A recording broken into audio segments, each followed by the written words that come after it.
Hi everyone, Roshan here with a little bit of an update.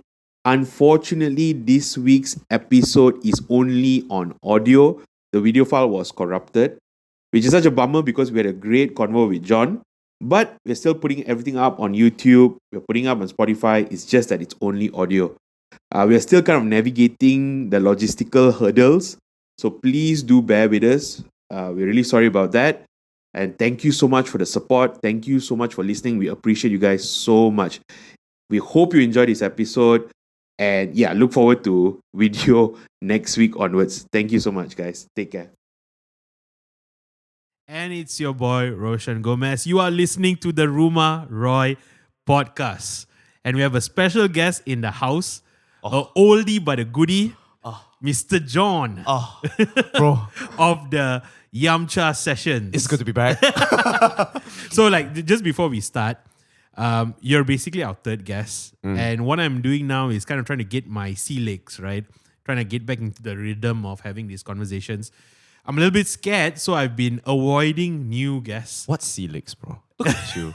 You're masking your talent. Yeah. BFM, come on. You need me. I'm here. Yeah, man.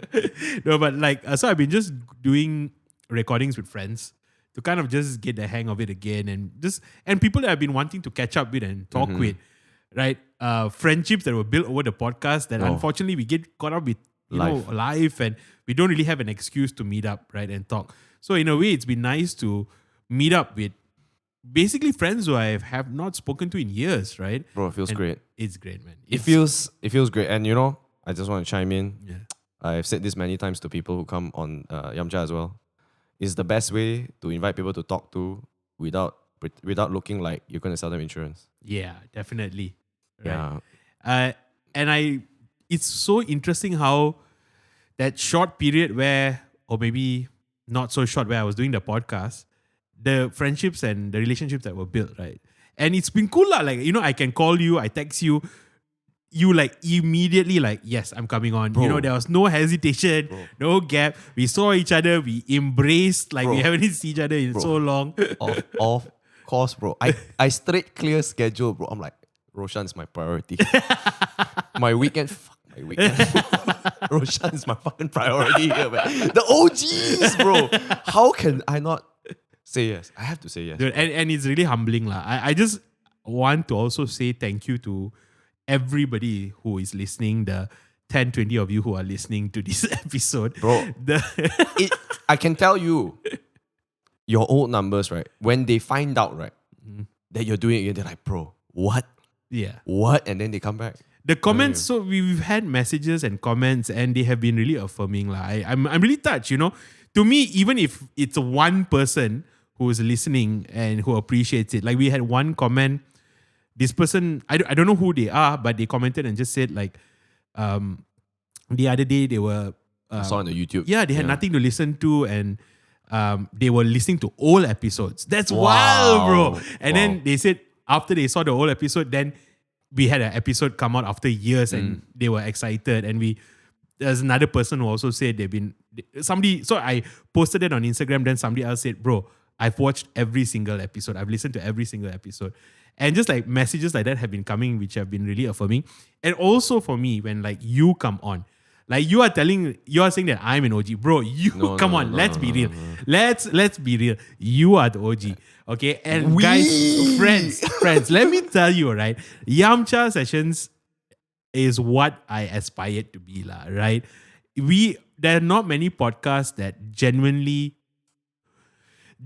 don't care. Yeah. We genuinely don't care about what people want to listen to, right? But it's more about what are the conversations that we want to have, right? And Yamcha has spearheaded that. You've spoken to people like Mahate, bro. Come on, bro. I mean, yeah. You've spoken to Syed Sadiq, Hannah Yo. Yeah. You've spoken to Roshan Gomez. You've gone the that was the VIP, bro. You've gone the gambit from Mahate to Roshan Gomez. You've gone, all over the place. Right? No, bro. Actually, I want to say this. And every time people attribute the Yamcha session success, right, they always like, oh, bro, you spoke to Tun M before, you spoke to all these politicians. Actually, I want to say this. I feel like I might kill myself by saying this. I think you don't really learn as much when you speak to someone of higher stature compared to people that are on the ground. Right. I really think so because they are so good at saying what they need to say in order to mask what their true intentions are. Sure. That- They're politicians. Yeah. So I think the best thing I got out of the Tun M podcast, and it's not even directly him saying, is like, oh, we do it for the votes. Yeah. I think that's the best thing I got out of the entire 1 hour talking to him. And I have to credit where credit is due. I didn't even like, you know how I found out? I was midstream in the toilet, bro. Then Poyet calls me, he's like, hey, I got Tun M. So I have to credit where credit is due. All I did was post my episodes. I did the thumbnails once in a while, and I just spoke to people lah. Like for us, it was a victory because like that, like you're an indie podcast, right? We are all indie podcasts. We are really like a sub. We are really low key in that sense. English too, like in a country where the main language is Bahasa. So it's quite tough, And we are also creating content in a very where content has to be really bite sized. We are living in a real Short attention spans. Yeah, so our type of content may not be for everyone, right? But that's why it was such a victory just to see an indie podcast, like a ragtag bunch of boys, to able to have a conversation with. The reality is someone who is really So well influential. known and influential, and someone part of our history. May not be known for the best things, but Look, one day down the road, people are going to re-examine Mahathir's legacy. And part of that re-examination, they're going to go through all the conversations and Probably, that he's had. yeah. And Yamcha sessions It's is gonna going be to be part of one. The transcript is going to be studied. we were referenced a few times too. I think like I saw a couple of like analysis videos, and then like, oh, there are many podcasts that I spoke. Then I appeared once. I'm like, bro, you didn't even ask me for permission. Just use my shit like that. Yeah. But I guess it's going to be recorded one day. A side note, right? I don't think it would matter in the future generation lah. Why? I think people forget fast, man. I think people forget pretty fast. Like About Mahathir? About a lot of things. Like side story. Do you know Mike Shinoda? Yeah, of course, Linkin Park. Bro, I tell you, not many people know who Mike Shinoda is. Do you know who Mike Shinoda is? There you go. That is Ryan. there you Ryan go, right? doesn't know Mike yeah, Shinoda. I think like in my circle of friends, only the people in the 90s would know Mike Shinoda.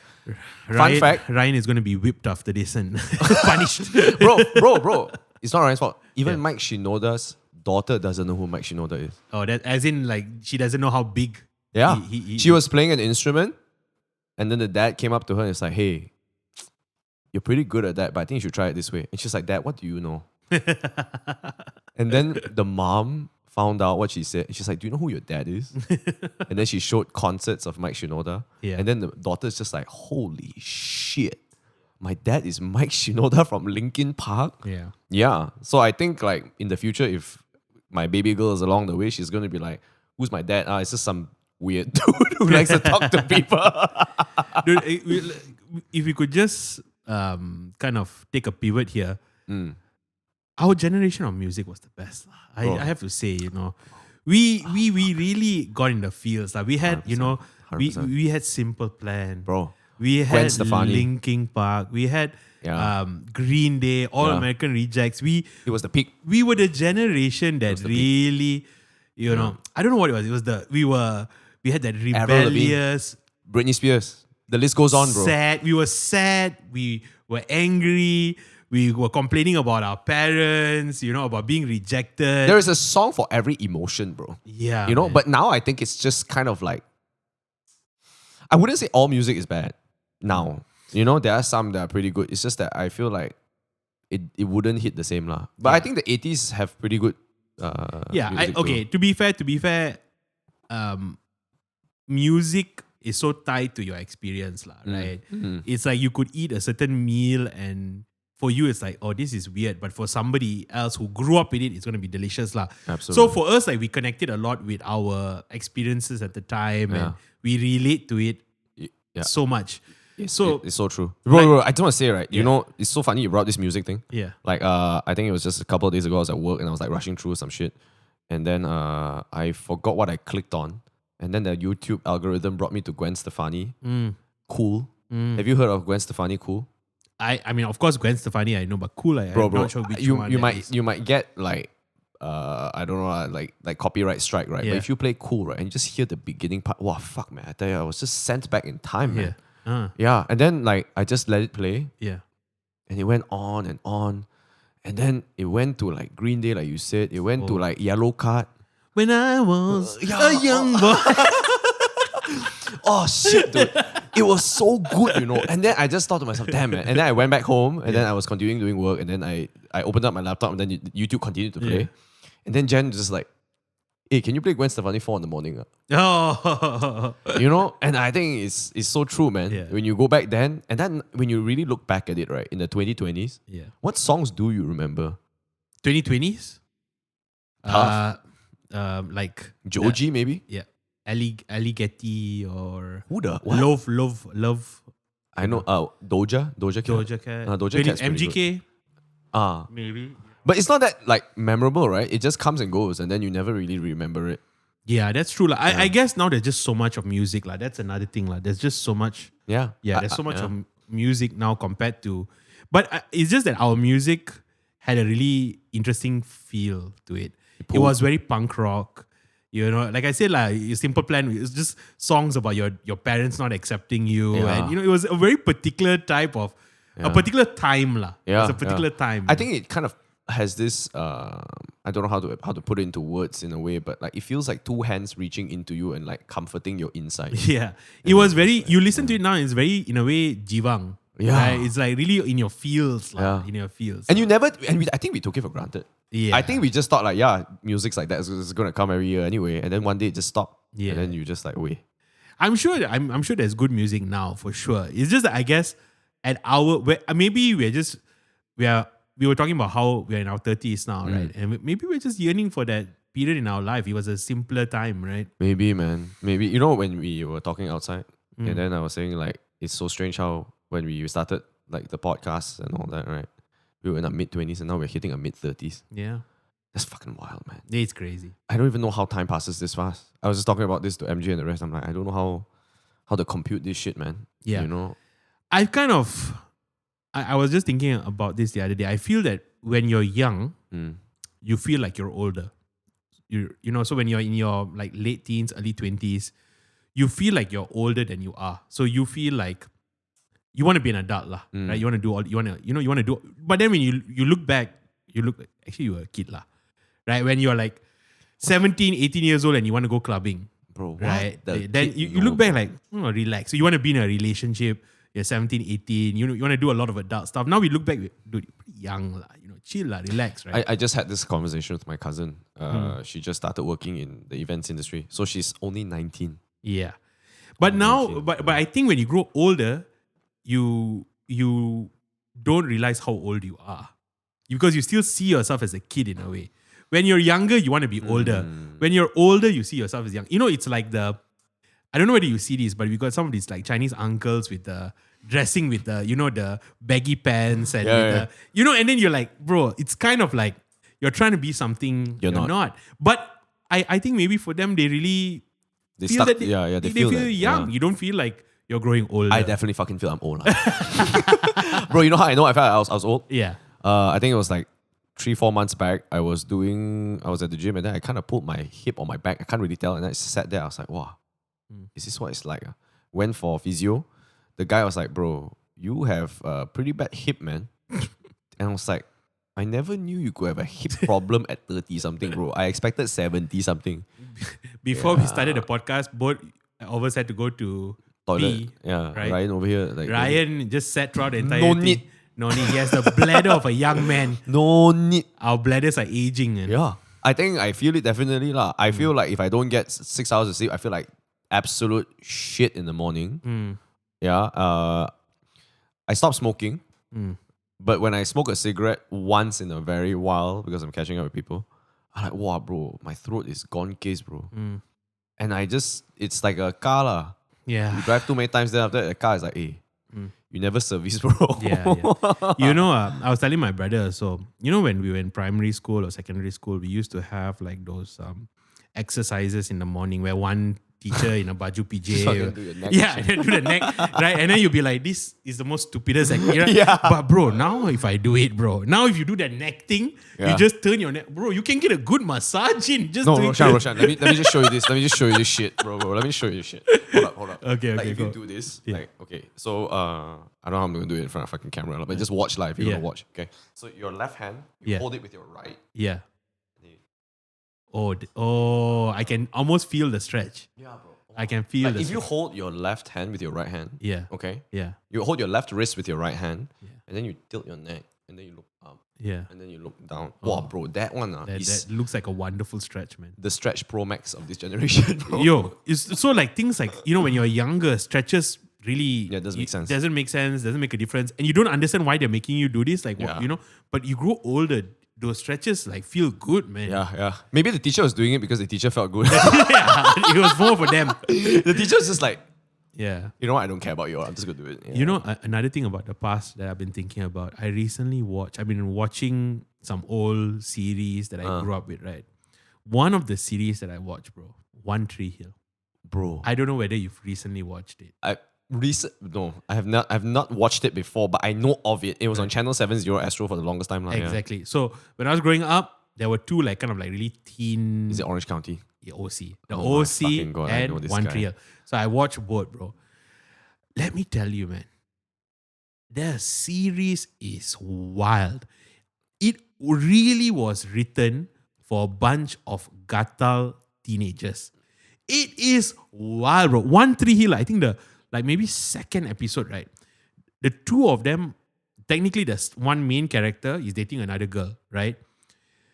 The father comes home. Bro, the guy and girl are in the shower together. Damn. They come out and they're like, hi, mister. It's not even a thing, bro. And these are two teenagers. Technically, they're in high school. They are like 16 or 17 years old. Yeah. And it is wild, bro. But do you think we find it wild because we live in Malaysia and we grew up with Asian standards? No, I don't think so, bro. I don't think so, man. Really? Yeah. I don't think so. I feel if Yeah. I spoke to my American counterpart friends, Yeah. they'll be like, bro, it's quite normal. I think it depends on where you grow up. America is big. Yeah, America yeah, is big. yeah, I think it yeah. depends on where you grow up. If like southern, but maybe not. But I think if more liberal state, I think probably lah. But bro. I think even then, bro, you stepping out of the shower in front of your parents is a wild, bro. But they're not nude, right? They have a towel on and all that, right? Yeah, but it's still pretty wild, bro. It is. It's real. It struck me pretty hard as well. I've met like girls who told me, oh yeah, I lost it at 15. I'm like, bro, 15, I'm thinking about PMR, bro. What Yeah, you mean it's lose what? wild. I lose my mechanical pencil, bro. What lose anything else, bro? But yeah. the OC was not as bad. Uh-huh. The OC had it a little bit. But One Tree Hill is what you're saying. One Tree Hill, dude. I think really, bro. If you watch, the OC had kind of like interesting characters a little bit, some depth a little bit. You know, they had the nerdy characters. It's a typical stereotypical characters, lah, right? They would have to associate with somebody that you kind of know or kind of like. Yeah, grew but up you with. didn't really have it. Like that's why I said with One Tree Hill, it just feels like they were all written to like for people to perv out on. Bro, Ryan, can you just go click on images so I can see like Yeah. the people that were in One Tree Hill? Yeah. Then Let's that do it. way I can have a look. Yeah. I know of the show, but I'm Yeah. not so familiar. So Bro, this they're is- also fucking good looking to you. Of course, This- they're coming out of the shower, lah. Do you remember Bloody Chad hell. Michael Murray? Bro, of Chad Michael course. Murray, people were crazy for him, right? Yeah, man. Chad Michael Murray fucking good looking, bro. Okay, so now, you see them. So all, yeah. But the real question is, how does Chad Michael Murray look today? still looks good, bro. Serious shit, Still looks good. Yeah. I mean, whenever I watch these series, then I stalk them after. You know, you go to the OC. No, just go to the OC and then just check out the OC, right? Wow, they're really good looking as well. I mean, that's a stupid No, but you question. can kind of see like they're not that. You know, it's not like One Tree Hill. It's a bit different. You see that guy right there. a bit more PG, lah. A little. They got more depth Bit of more character, lah. lah. Oh, you okay. know.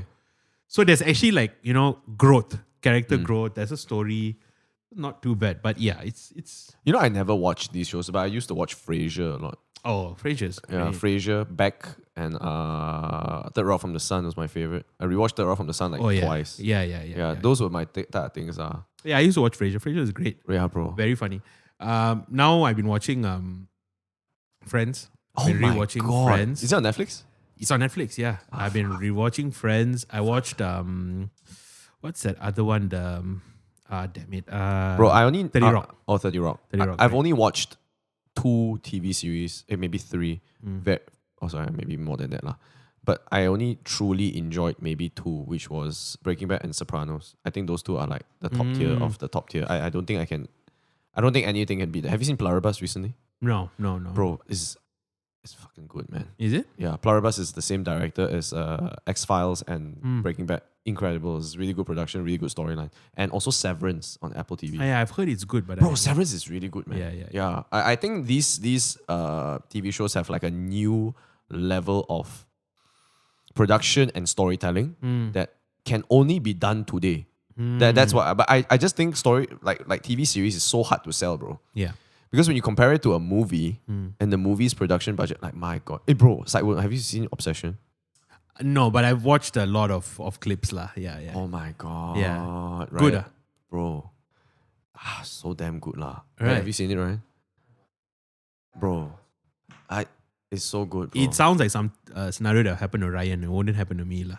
No, the thing is, right? Oh, actually, maybe it'll happen to me. Ryan doesn't have to break the thing. Doesn't need I to would break have it. to. Yeah, I would have to too. You know, like you want to find a hot chick like Rosha and I are the ones that are breaking the stick, bro.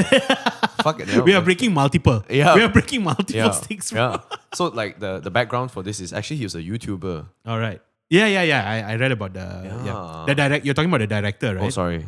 He's a YouTuber and then his budget was 750K. And he sold the rights to Focus feature films or some shit like that. And then that's how he distributed the movie throughout the world.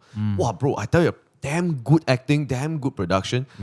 And I know we are like quite deep in the podcast, right? But remember earlier before we started the podcast, I was saying how creativity is basically problem solving with sprinkles on it. Sure. Yep. Right? I think there's this you think people are creative, but the majority of the time people are just trying to solve problems, and it's whether you choose to solve the problem or not. So I give an example, right? Like before this, I was saying, hey bro, I'm the one to set up the studio and all that. But it's because I wanted to get it done. It doesn't need to be creative. It just needs to be functional. Yep. So my form of creativity is it looks my way because it's functional. So functional is my identity. Sure. So whatever I do, like whether it's like, hey, my shower head keeps on falling, I tie it with a tali raffia. That's creative lah. But whether it's presentable is a different thing altogether, right? But that's innovative, right? That's innovative versus creative. I think creative has like an element of beauty in it. Like for example, if it's a you touch lah. Yeah, like innovative is like okay, fixing the shower head. Creativity is like using a ribbon to instead of like a raffia string. Possibly. And But I think you're not only innovative. I think you're also creative. I think you have an eye for beauty. Because when I see your podcast setup and all that, it looks good, right? Oh, It's not just like a table and a cloth. Because if it's functional, bro, it's gonna be like that. You just put a table, put a cloth, and you're done. Yeah. But you see things. I agree with you in the sense that it is problem solving, but it's problem solving, like you said. The sprinkles are, problem solving is creativity is problem solving with sprinkles on it. But let me just counter you with that by saying, before this, I found out that speaking across the table was the best form of conversation. And I still believed in that today. That's why I feel like this right now is like the best shit ever. Yeah. Right? Eye contact and all that. There is also this belief that I feel that I evoke more from the conversation when it is a not so well lit room. However, obviously it's on video. Right. I still need some lights. Yeah. So I learned this from Cheok because he would dangle the light above and he'd be like, bro, most times when you have a conversation late at night with your friends, you're not in a very well lit room, bro. Yeah. And then it just got me thinking. I'm like, he's right. Actually, most of the times that go late into the night, there's this like off light, that type of thing. So I thought, if I turn off the lights all over the room and I dangled a light and he showed it to me, it would be great because the light reflects off the table and therefore you would look like we're just having a very intimate conversation. And when I do that, right, bro, I tell you the amount of times people just like open up and start crying is quite mad, you know. So like I had this sort of lighting setup in the beginning stages where it's like side light. Yeah. And it's not natural. Yeah. Because people tend to think like, oh, there's a camera watching me or I'm in a setting. And it's fine if you're going for that direction. But for me, I felt like I have this ability where I get people to open up real quick. Yep. And they somehow tell me things that maybe shouldn't be said on camera and all that. So I have to cut out a lot of shit on the pod. But I think when I get that out, that sort of setup. So going back to the whole functional thing, I really get more out of them, and I don't want to waste time. So it's a functional thing. It's part of my identity still. It's just that I get more out of it. It's kind of like it's a bad analogy, but if you want your wheels to spin smoother, you put oil lah. Yeah. The wheel's still gonna spin. Yeah. But the way I make it spin is more effective. So I always shape everything around that, how fast I can get it done. Like today I recorded an ad. That's why I remember when I came in, I asked for your Wi-Fi. Sure. Yeah, I just like, oh shit, if I'm going for a podcast with Roshan later, I might need approval from the guy because he's sponsoring. But fuck it, I'm going to record now. So the setup is very fast. I just turn on the light, one switch, three switches, light on, turn on cam, then just record lah. Yeah. Okay. Definitely that part is functional, but Yeah. I do think I still think that you have it's not just functional lah. Because when I see it also, there is an aesthetic, there is a vibe. Yeah, it's a vibe lah. It's a vibe for sure lah. It's a vibe for sure lah. But I think the aesthetic and vibe cannot just be like an innovative kind of. Yeah, it's an amalgamation of what I've experienced too. Then it's like, and I'm sure you have a vision of how you want it to look. And even when you're cutting your clips, for example, you're not just cutting. oh bro, I'll be straight up. I use AI to decide which part. Oh wow. Yeah, I export my SRT file. I can show you later. You export the SRT file, Yeah. and it's basically all. So YouTube, when you upload a video, it gets all the words out. You just upload it into ChatGPT. Say, hey, pick the best 3. Ryan, we need to incorporate that into our SOP. This is why we have you. We are learning all these new things. Bro, I also just learned it, and also timestamps for the podcast. Yeah. I just like, get me top 10 timestamps, and then YouTube boosts the video when the timestamps are there. So I've like kind of narrowed it down to like a process in a way that's just effective lah. Yeah, but it doesn't discount the fact that it still requires work lah. For sure. Yeah, I wanted to lead to this creativity is problem solving with sprinkles on it. Because I was talking to you before this also about how do you think the podcast would be something that could be a perma, like we just do this. A career. Yeah, a career, right? Yeah. And I was saying how I think it's good that if people are listening to this and they want to start their own podcast or they want to start their own creative endeavor, you should still do it. Because you just don't want to end up regretting shit when you're old. Like, I should have done that. Time waits for no one. You should just do it. It doesn't matter if you fail. Yeah. Doesn't matter if it gets 1 view or 0 views. Fuck man. Like you try it. So that way you know when you end up when you're old, you're like, I gave it a shot lah. How big of a shot is up to you, how much you want to put into it, but I think you gave it a shot. And it's so weird, right? About this creative thing. I went down this rabbit hole of listening to multiple phenomenal movies that were created by directors. So did you know when Steven Spielberg directed Jaws, the shark machine didn't work, bro? Yeah. That's wild. I yeah. just found that out. And that's why he's like, no choice, we got to work with suspense. Yeah. So we do a lot of like camera angles where we show the person's feet and they're drowning, and actually it's just, and then let the people believe it lah. And I found out that The Godfather had problems too. Lighting problems and makeup problems. And I'm just like, damn, maybe everything is a problem waiting to be solved, man. Like, and I think that's why, like, I'm going to sound damn sexist. I think most guys kind of have that whole like, oh, you got problem? Maybe you should just try it this way lah. Right? I was, I don't know whether you've heard his story, but I was reading about this guy. He's a very famous jazz pianist. Can't remember what his name is, but he's very famous lah, very famous. And basically he had gone to Germany, and Ryan, you can Google this, the Kohn concert, Kohn space concert.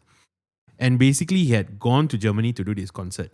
So but when he went there, it was a young girl actually in her early 20s who had organized this concert.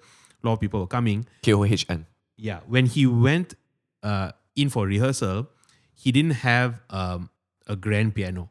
He had like a rehearsal piano. Okay. Right? And the rehearsal piano is not a grand piano. Koln. Oh yeah, KOL. Yeah, Keith Jarrett. That's the guy. Okay. So Keith Jarrett, right? So he went in. It was not only he didn't get his grand piano that he specifically plays on. It's a rehearsal piano, and the piano it's messed up. The keys don't work on the extreme registers, right? The pedals don't work properly. Okay.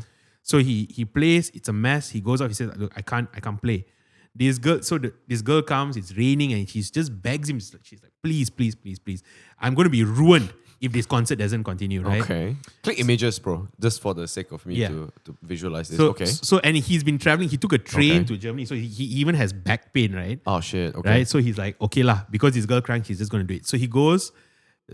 The whole space is filled. Even during a rehearsal, wow, this guy. No. He goes. He does the actual concert, Oh, okay. right? And he's using the broken- the broken rehearsal piano, Brother, what? right? Kind of concert. And okay. so he plays. And because things are broken, he has to innovate, right? So he goes all over the keys and he plays. And by the end of it, he gets everybody standing and just applauding, right? And it was recorded. And he releases it. And it is the best-selling piano album of all time. Wow. Till today. Best-selling piano album of all time. And he played it on a broken piano. That's insane, man. Yeah. What the hell, bro? That's all I gotta say. You know, that's what I mean. Yeah. I think that's what is masked, you know? Yeah. I think creativity is just basically like a problem that's waiting to be solved. And then that's kind of like the breakthrough. Yeah. Yeah. Did you know about the Beatles, the Yesterday? Do you know the song? Yeah, of course. I mean, I know the song, but I'm not. I don't know. Do you know about how it came up? I think yesterday is John Lennon, right? Yeah. Yeah. So he woke up one day Mm. and then he just had the tune.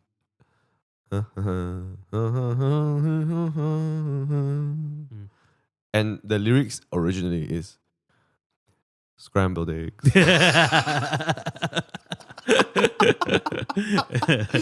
He went through so many iterations from waffle fries. bro. He was trying so hard to Yeah. find the right lyric for it. Yeah. So back to the creative endeavor as well. I think it's kind of like you need to keep on doing it. Yeah. That's why I think when it comes to the podcast, I think you have to identify, this is what I've been reflecting and meditating on. What's your goal? What's your objective? If you want to do something for the love of the game, for the love of just doing something, your objective and the way you analyze whether you're doing what you want will be different. Yeah. If you want to do it as a way to make money or a career, then the way you analyze it is going to be different, right? Yeah. So like, I think like for you and me, it's more for the love of the game. Oh, I love it. We man. just love conversations. Yeah. We love talking with people. Of course, it's scary to even know whether you can have a conversation with someone or where Yeah. the conversation is going to go. But when you have a great conversation, when you have a connection, Fuck, you feel alive. it's great, right? Yeah. So we evaluate, I think, what we are doing based on that. Yeah. Do we have a great conversation? Do we make great connections? But for someone who like is looking to be the next, I don't know, the next NPR or the next, I don't even the Joe Rogan High views, podcast or you want it to be a business, right? Then you're gonna look at, okay, how many views am I getting, right? What you're gonna do it like Mr. Beast.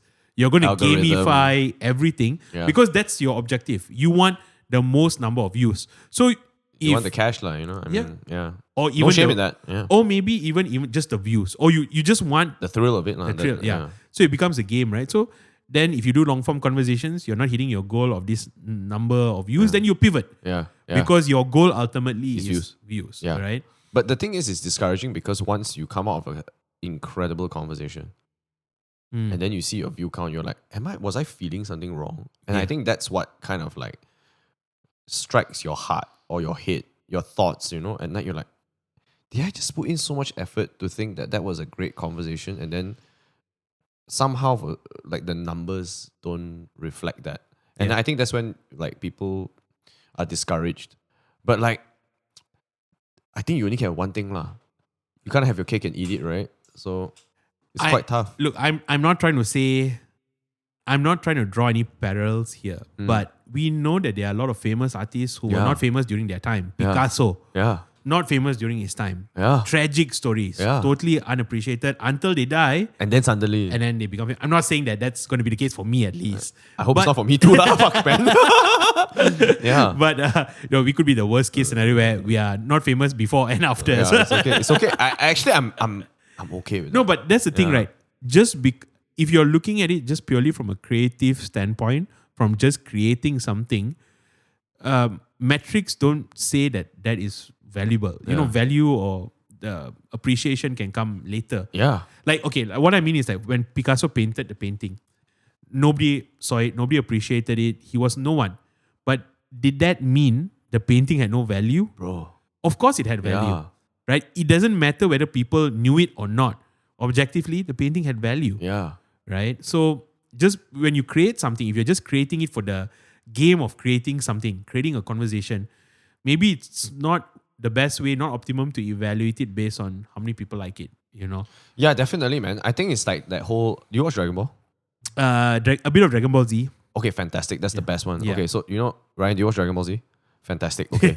So do you remember when the Saiyans came down to Namek? Oh, no, not even Namek, to Earth, and then they saw how Goku's power was really low, and they were looking at it through a lens, and they were like, huh? Power is so low. And then Goku spikes up his power, and then you're like, wait, what the fuck? Did I just see my sensor go wrong? Yeah. I think that's what most things in life are. It's just easier to see a number. Yeah. But in reality, the value is more organic, Sure. right? Like, my ex-boss used to tell me that you kind of need to train your feel the most in life. And until today, I still think that's something that's so weird. It's such weird advice. Like, how do you train how to feel?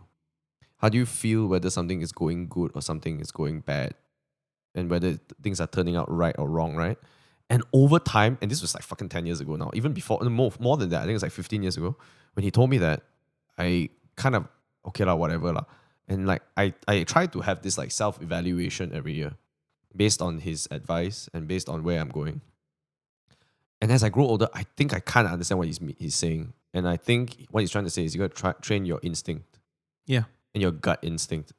And going back to this, I feel that when you come up with a good conversation, you'll know whether it's worth it or not. Yeah. Whether the views or whether the likes are shite, right? Like, it doesn't really fucking matter, because in the end, you came out of it, you're like, bro, I'm so knowledgeable. And sometimes I think the when you get like a high stakes guest on, I think you learn a lot more out of the podcast. Yeah. Yeah.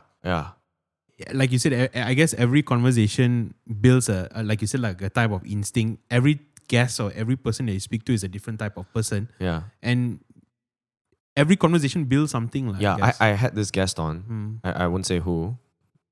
And when he came on the podcast, I think he was kind of testing me. So when he came on the podcast, the first thing is, hey bro, your podcast studio a bit ghetto, come up here.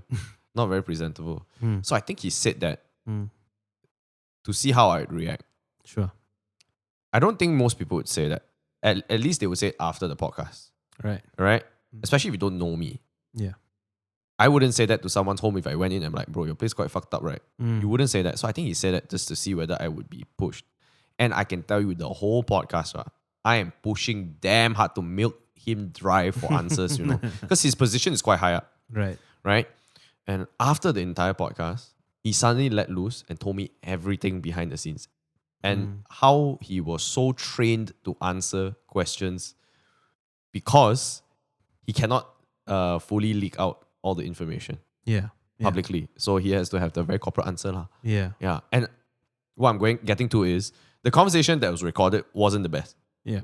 It's basically, if you really analyzed it, you look at like this kid trying to pry open an impossible jar, maybe. You know what I mean? Yeah. Like he's not strong enough. And I clearly cannot. I'm not a journalist. I'm just here for a good conversation. Yeah. But after it, I think he kind of respected it and he's like, I'll tell you lah. Yeah. Yeah, it's quite wild, bro. Yeah. I think you learn a lot more out of it. Yeah, that's why when I was thinking of starting back the podcast, like in the first episode we released, when I was talking to Jeremy, I had a lot of like reservations, right? I was thinking like, is there anything for me to say? Yeah. For me to listen do? to the podcast, man. Is it going to be, there's, because there is opportunity cost, right? This takes time and also money, like effort, bro, a lot, man. Yeah, and also it's a bit embarrassing. You put yourself out there, then you're gonna cancel again, and so it's like, do I really want to do it? And but when I released the first episode, and like what I said in the beginning, right, I got these messages, right. I realized that I made the right choice because I realized, dude, I just get one comment, and this guy says, right, that I've listened to all your episodes. I was looking for something. and I had to go back to older episodes to get it, right? Then I realized in that moment, right?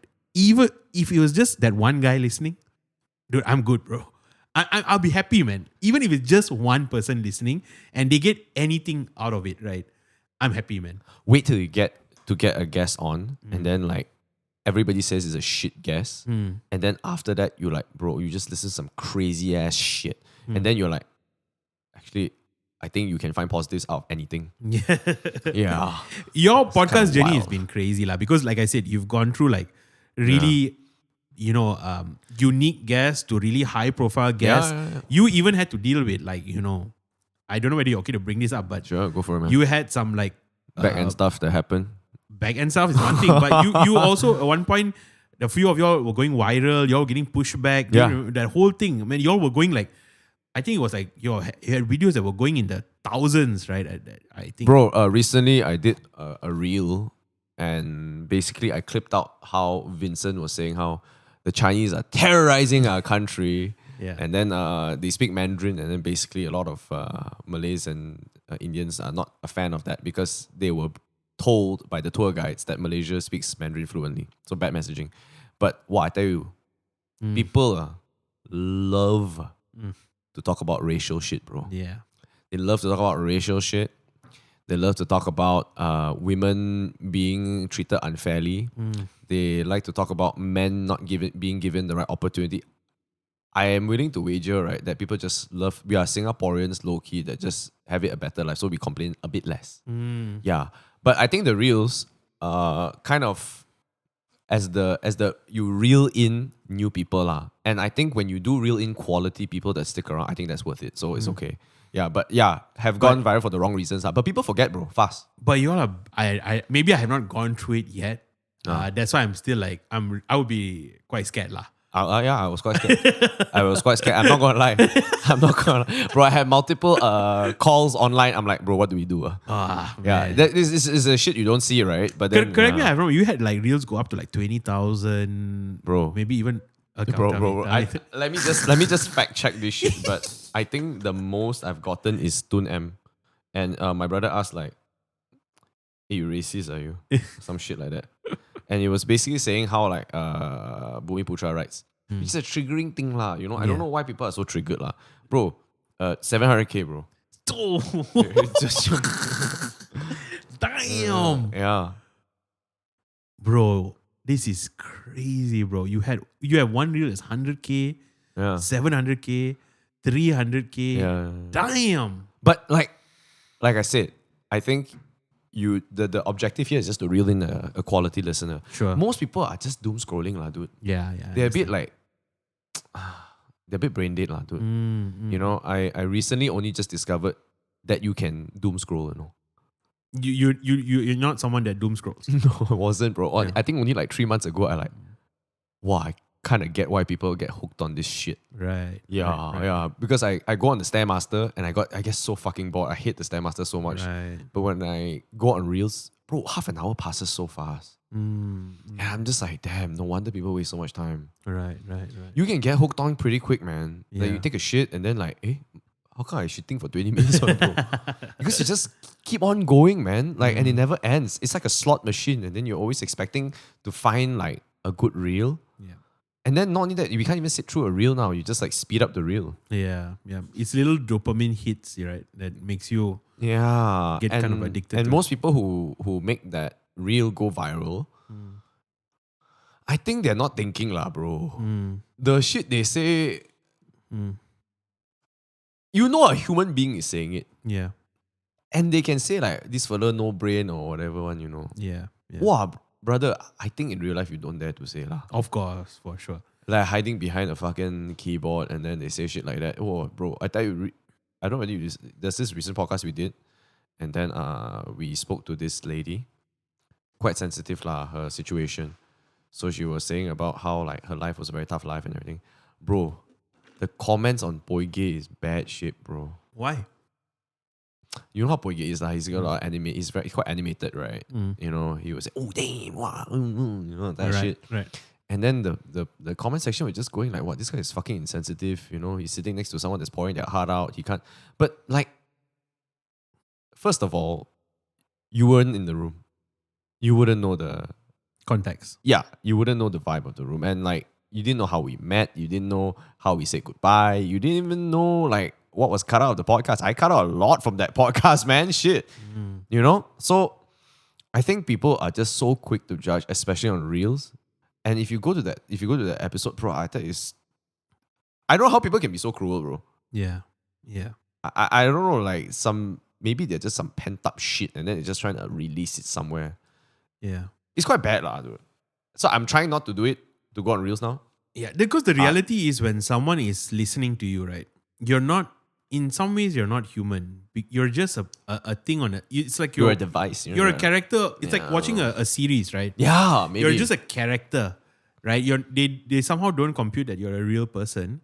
And so when they speak or comment, whatever it is, like people online are crazy. You know, remember when you were saying how there was one time we went a bit viral and then it was all for the wrong reasons? Sure. There's this famous influencer, I won't say her name. She commented something like, I think these guys smell like hot dog water or some shit like that, right? And it's so funny when she commented that because I've met her before. Right. In real life. Right. And when I met her, she came off as a very positive, very like, oh, you know, you should speak your mind and you should, bro, this girl off cam, on the phone, the comment, wow, bro, can be damn brutal, man. But like, you know, we are too worried about that. People forget very fast. Trust me. Yeah, people will forget so fast. That was Harith's advice. He was like, bro, do you believe in what you said? I'm like, yeah. Then don't take it down. Stick to it. Believe in it. Then he said this and I will forever, bro, this week they talk about you. Next week they forget they're eating avocado toast. Fucking true, bro. People forget so fast. Right. Yeah. And you know, I think in real life, they don't even recognize it's you. Yeah. I don't think people will call you out, man. Like, at least we don't have guns in this country, lah. Fuck, man. You know? You got knives, bro. I don't think people will kill you, lah. I don't know, man. It's like, I feel like there's more, there was another stabbing the girl got stabbed. Yeah, but this is all in schools, right? Yeah, but it's crazy, man. Like, 100%. But I think in real life, maybe not, lah. Bro, you know, there was this reel I talked about Bangsar. So what do you think about Bangsar now, bro? Telawi. What's your perspective on it? Well, Be objective about it, yeah? Sure. What do you think of the neighborhood? Dude, I'm not ready to get I'm not educated. I'm a fucking lawyer, bro. You're talking about not educated. What the fuck, no, I'm not ready to go viral on TikTok, bro. I need to. Don't clip this part. Just tell me your honest opinion, or you want to tell me in a very objective way. You're a lawyer. You can lawyer your way out of this. I think okay. The community has changed, lah. The community has changed. Okay, for the better. No, of course not. Okay. Basically, it's become super karat, lah.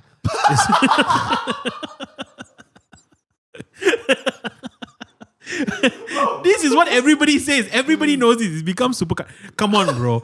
People are stabbing each other and dying on the streets of Bangsar. Slashing. You know? Yeah, they are taking beer bottles and slashing each other and dying on the streets. What more? How more karat can it be, bro? You know.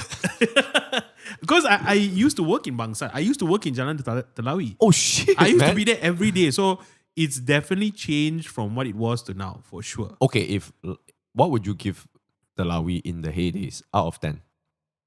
Back in my day, I would give it a good 8. 8, yeah. Right, solid 8. Like I remember there was one time, maybe a few years ago, there was like Halloween. And I didn't know it was Halloween. It just had not registered. I mean, who the heck celebrates Halloween, right? But I was in Jalan Telawi and there was just so many people like in costumes. And people were just going, moving around. Everyone was like talking and chilling.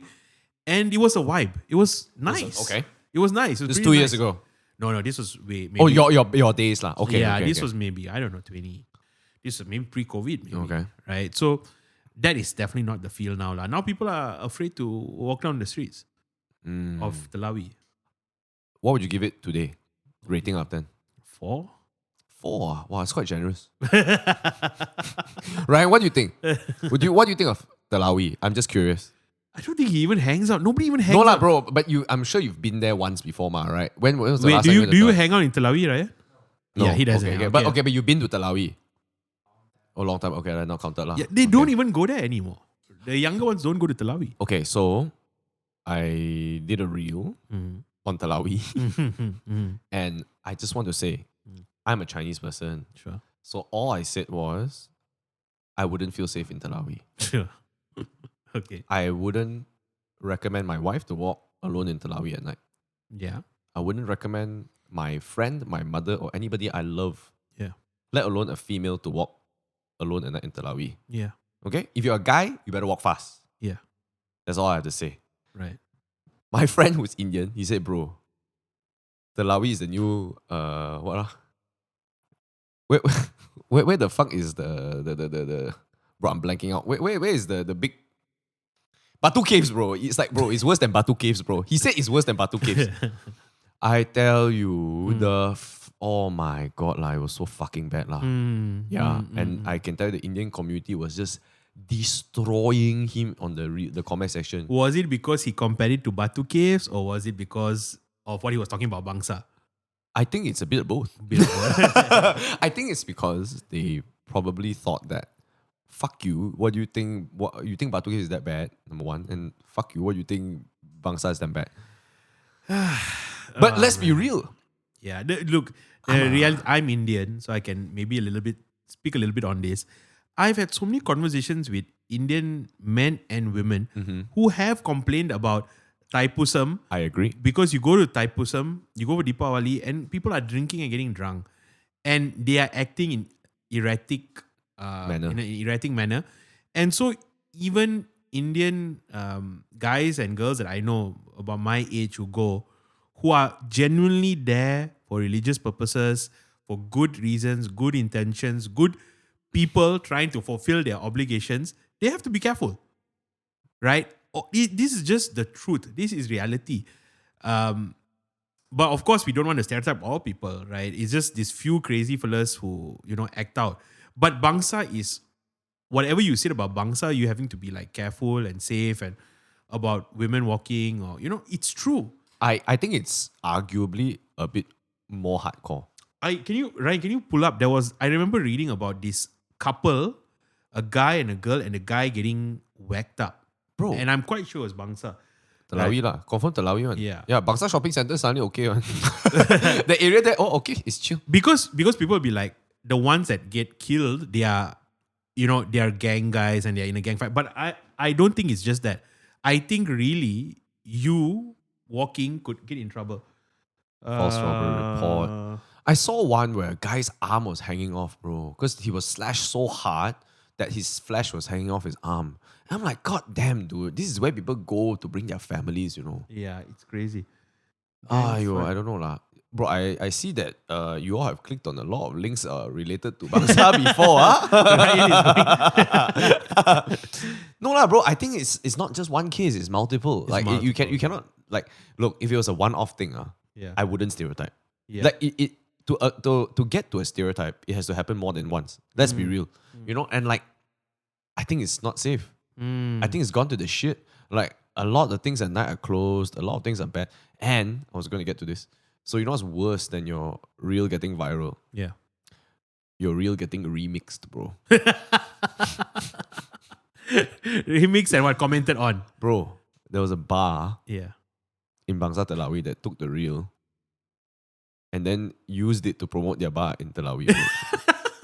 True. In what way? How did they use it? He was like, I forgot what the exact... Did they lean in to say like, yeah, this is dangerous, come and party here, or something the like, opposite? Something along the lines. So if I'm not, I can't fucking remember, but it was something along the lines of, one of the comments were, oh bro, Telawi now is so shit. Then it's so shit at being unalive. Telawi is the best place to come for that thing, And I contacted them. I was like, I do not endorse you using my clip lah. I don't allow it. Bro, you ignore me.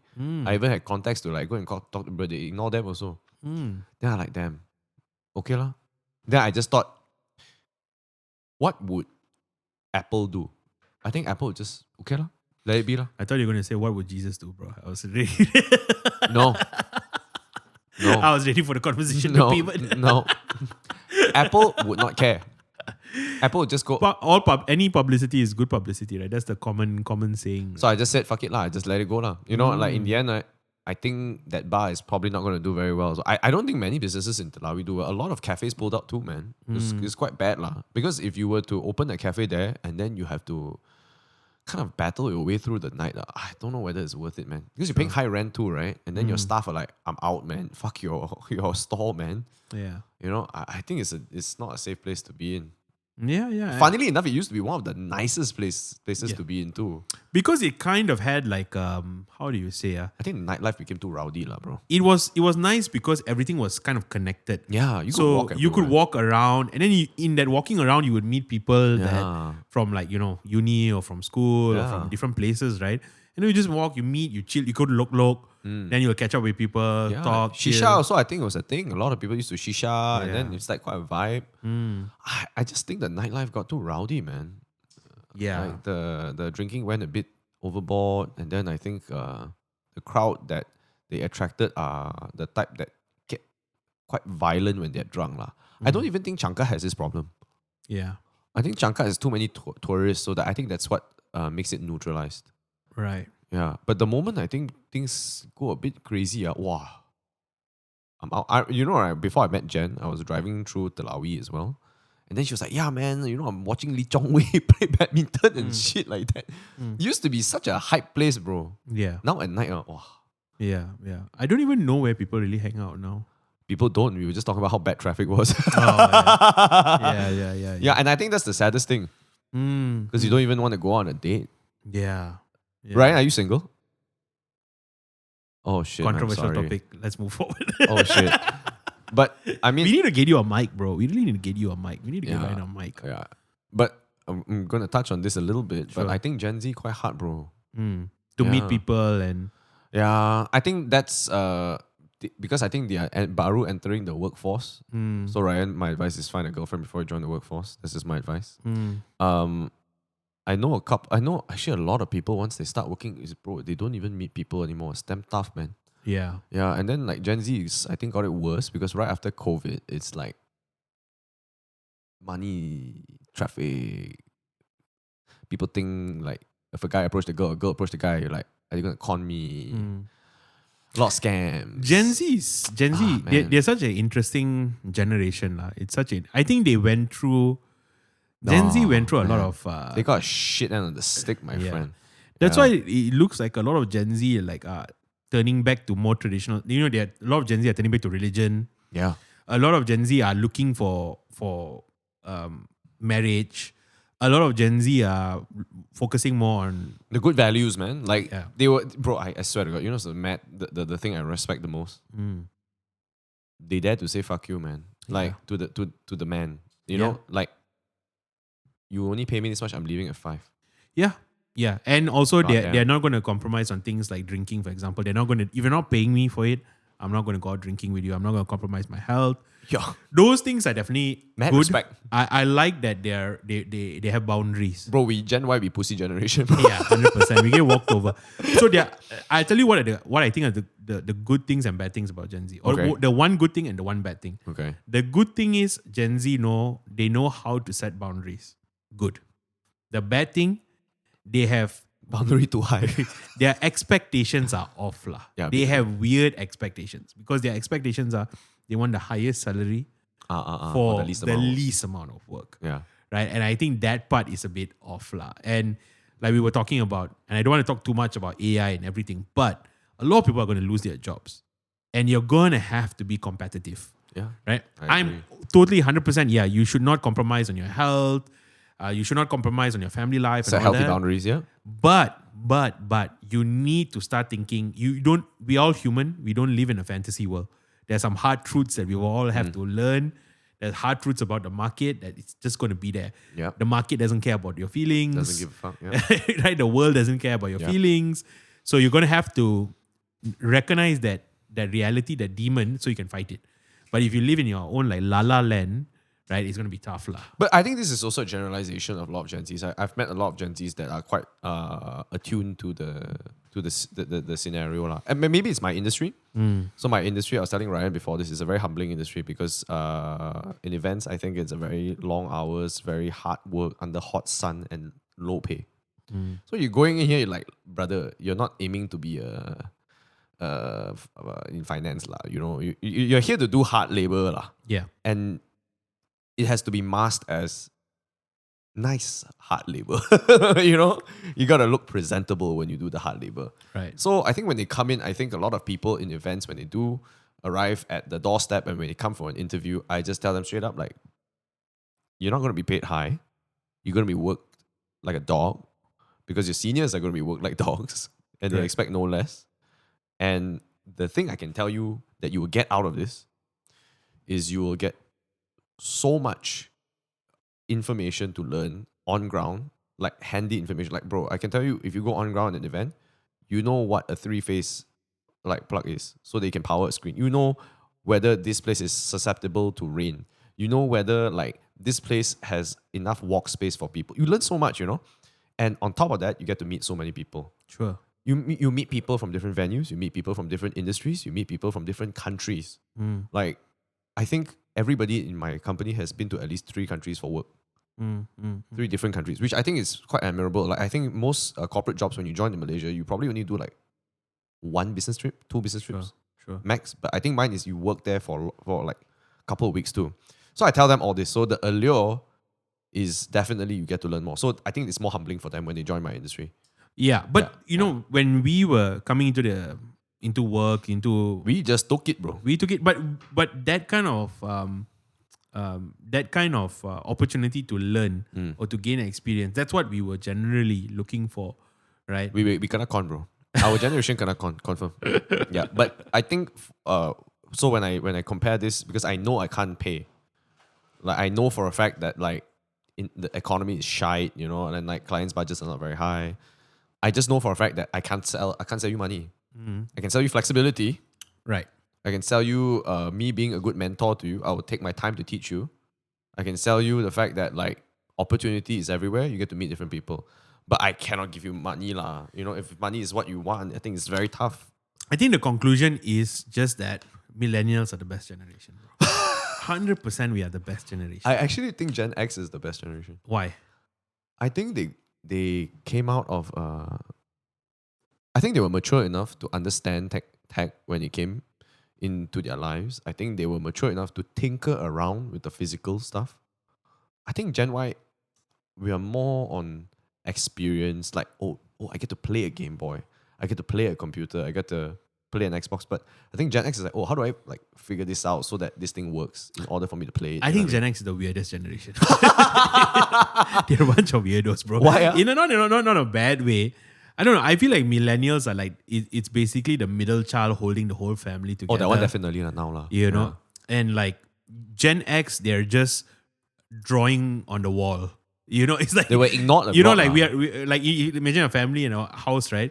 Then like the millennials are like trying to talk to everybody and trying to get everything together. Then the Gen X, they're just in one corner, just drawing on the wall. Just doing their own thing, just drawing, just chilling, having fun. You know, I think they are like Yeah, a little bit. They are like, they're a more creative generation. but they are quite side character energy lah. Side character energy. They're very unique, I feel. Yeah, but I You think know. most hated generation is boomer lah. That one I think we can Yeah. agree lah. That one there's Yeah. no saving them, bro. Yeah, but I think both of you and I have a little bit different views about boomers. Oh wow. I think I kind of like empathize with boomers because What? I think The fuck? I Roshan. know we're gonna fight. We're gonna have a big argument now. Bro, wait, It's gonna be a split. There's gonna be you're gonna walk out of the podcast. Bro. How please wait, enlighten me, bro. I just think that boomers are product of their generation. I think that they came through very hard times. Do you blame the rapist if someone conditioned him to be a rapist, or do you blame the rapist? Roshan, come on. I can look. Like wait. We can study the rapists and see. You know, we can see like they were molested when they were young. You're gonna what, sue the orphanage that the rapist was? What you? Okay, please. No, I'm just saying that I think like boomers are a product of their generation. They came from they came from a lack of generation, you know, and so for everything for them was just Spoon fed to them. No lah, I don't think they were spoon fed. Bro, they lah. fucking damn spoon fed, bro. No They lah. are so spoon fed, bro. Oh my god, the most entitled generation is the baby boomer. Really? You think The so? most entitled, the greediest, the oh my god. You list me the 7 sins, they minimum got 5. Minimum, bro. And just lacking the other 2, which is gluttony, is choice, and then like maybe lust because maybe you just don't like sex. Bro, at least 5, bro. They are like one of the worst, and not the worst thing, I think is they're damn entitled. They believe that they have worked hard for it. Bro, all the rich boomers, let's say Jeff Bezos, do you think Jeff Bezos came from a humble background? He came from middle income. You think middle, so? Above middle income. Do you know what his investment was for Yeah, Amazon? yeah. I know. His parents gave him 200,000 or something like that to start up Amazon. That's not a tiny... yeah. It's a big amount. Bro, if I got 20K from my parents to do my podcast also, bro, what the fuck? Okay, do you think Bill Gates came from a shit background? No, I think none of them did lah. Even Mark Zuckerberg, because the fact that they had computers and software, they would have had to come from above income. Warren Buffett, like, come on, man. All of them, like, wealth makes wealth. That's it. Like, look at Vincent Tan. Look at, like, YTL. Look at all the... Bro, they're all wealthy, man. Yeah, They're all wealthy, and that's because it was just, like, kind of handed to them sure. in a way. Sure. And the worst thing is, they believe they deserve it because they work hard. Fuck you, bro. They didn't have WhatsApp at that time, bro. Yeah. They don't have email at 9 p.m., bro. Yeah. Oh, my Okay, so I'm going to push back a little bit. Oh my god. Okay, please. I look at it differently. I look at it like, yeah, you can be given a lot of opportunities, and they were given a lot of opportunities because it was the genesis of a lot of things. So there was a lot of opportunity out there. But we have to remember there was the Asian financial crisis. There were tough times as well, right? And they had to navigate through that, okay? But I think that you can have an opportunity, but you also need skill to take advantage of the opportunity. I think that. I'm melting right now, bro. I can see you seething, bro. I am falling to the ground Bro, right now, because Roshan. come on, both of us, we both are in business, right? Okay. And business is tough, I agree. right? To strategize a business, to grow a business. And like you said, now we have resources, right? Like now there's like, you can watch like Alex Hormozy or something like that, and you can get good content to guide you, Info? right? But back then, like how do you grow a business? How the heck do you grow a business? The answer is the lack of competition, Roshan. The fact that you laugh immediately means you know it's true. Bro, what competition did they have, bro? We were just talking about Gen Z, right? Like, dude, their competition is not human, bro. Right. Their competition is computer, bro. Their competition is AI, dude. Sure. They cannot win. Terminator is their competition, bro. Sure. Arnold Schwarzenegger is their competition. Sure. For us, Gen Y, I mean, arguably competitions amongst ourselves. It's quite easy to get a degree at that point already. Everybody can get a degree already, right? So just more people lah. Gen X, less competition. But bro, boomer. But where did they get their knowledge from? What the knowledge the- base? That yeah. knowledge was restricted. But the requirement of knowledge is so small. And bro, I tell you lah, if this was a game, if life was a game, right. what would you give Gen Z? Like, what level? Is it easy? Medium? Hard? What would you give it? Bro, I tell you lah, it's God mode, bro. Gen Z life is God mode, bro. You are playing because you like to play the game and you want a challenge, bro. I can tell you, our life is hard mode. A little bit. That's because we were dealt a bit of a shit hand, but you're like, it's okay. We had good music, but like, it's all right because you had a job. And then you kind of need to pivot your industry, but it's all right because you can sort of take something from there and then put it here. And then like people call it as unique. Sure. And then we had a lot of genres come up, like podcasting came up, vlogging came up, like YouTube possibly a career. You know what I mean? Gen X is okay because they had something and then they were promised something and maybe 60% of it was fulfilled. Bro, boomer is baby mode. Literally in their name. Baby boomer is baby mode. They all are, what was the down payment for a house, man? 7K ringgit? Yeah. What in the world? Yeah. 7K ringgit and they're like, hey, why you never pay off your house loan lah? Hey, why you all don't have kids lah? They have zero empathy. They have 100% entitlement. They're like, I could have done it. But I asked my cousin the same question. Roshan, how are you today? Okay. How are you today? How old am I? 34. I am also 34. Yeah. Is your dad a baby boomer? Yeah. 1950s, right? Yeah. Thereabouts. lah. Thereabouts. Okay. 34 years old. You go back in time. Yeah. You meet Roy Yeah. at 34. Yeah. If you had a conversation with Roy and Roy didn't know who Roshan was, Yeah. what would you think of your dad? And what would your dad think of you? Be honest about this. But my parents are quite unique, lah, bro. I don't know whether these are apply. My dad was a full-time musician, bro. Okay. You know, my mom was both my parents. I know are- your house has got guitars and all that, but like, Yeah. just entertain me, lah. You know, like how would this conversation go about? Like you're doing a podcast with your dad, right? at that age. Yeah, not even a podcast. You're just having a drink lah with your dad, and then you have a conversation with him. What do you think your dad would think of you? You'd be like, I think I'm quite impressed, man. 34, he started a law firm. Sure. Yeah. You know, like he has sort of like a own TV show host sort of thing going on. He has worked in a law firm before also. Like, I think I'm quite impressed, bro. But what had your dad achieved at 34? Right? And when I set myself in this scenario in which I'm having a conversation with my dad, I think we place a lot of expectations on ourselves. So now I'm 34, same as you, and I have to go back in time and I speak to my dad, and he's 34, and his name is CK. So I speak to CK. I honestly think CK will be damn impressed with my life. He's like, wait, how many countries have you been to? Wait, how many? What, you taking over a family business? How long have you been? What you 10 years plus working, and then you also do a podcast, which is like a TV. You've interviewed a prime minister before, bro. That generation, Yeah. at 34, Yeah. don't need to do anything. And they ended up millionaires, bro.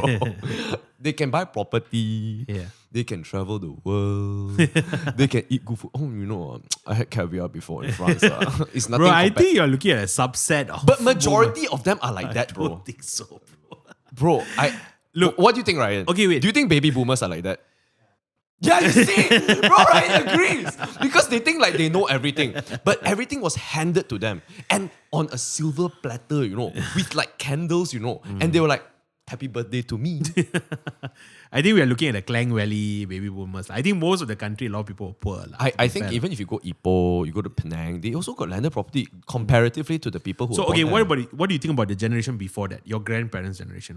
How would you describe that? Bro, I think that one is survival mode. Right. It's just going back because that was war. So it's like either die or So survive. you would have respect for that generation, and you think the generation after are the entitled.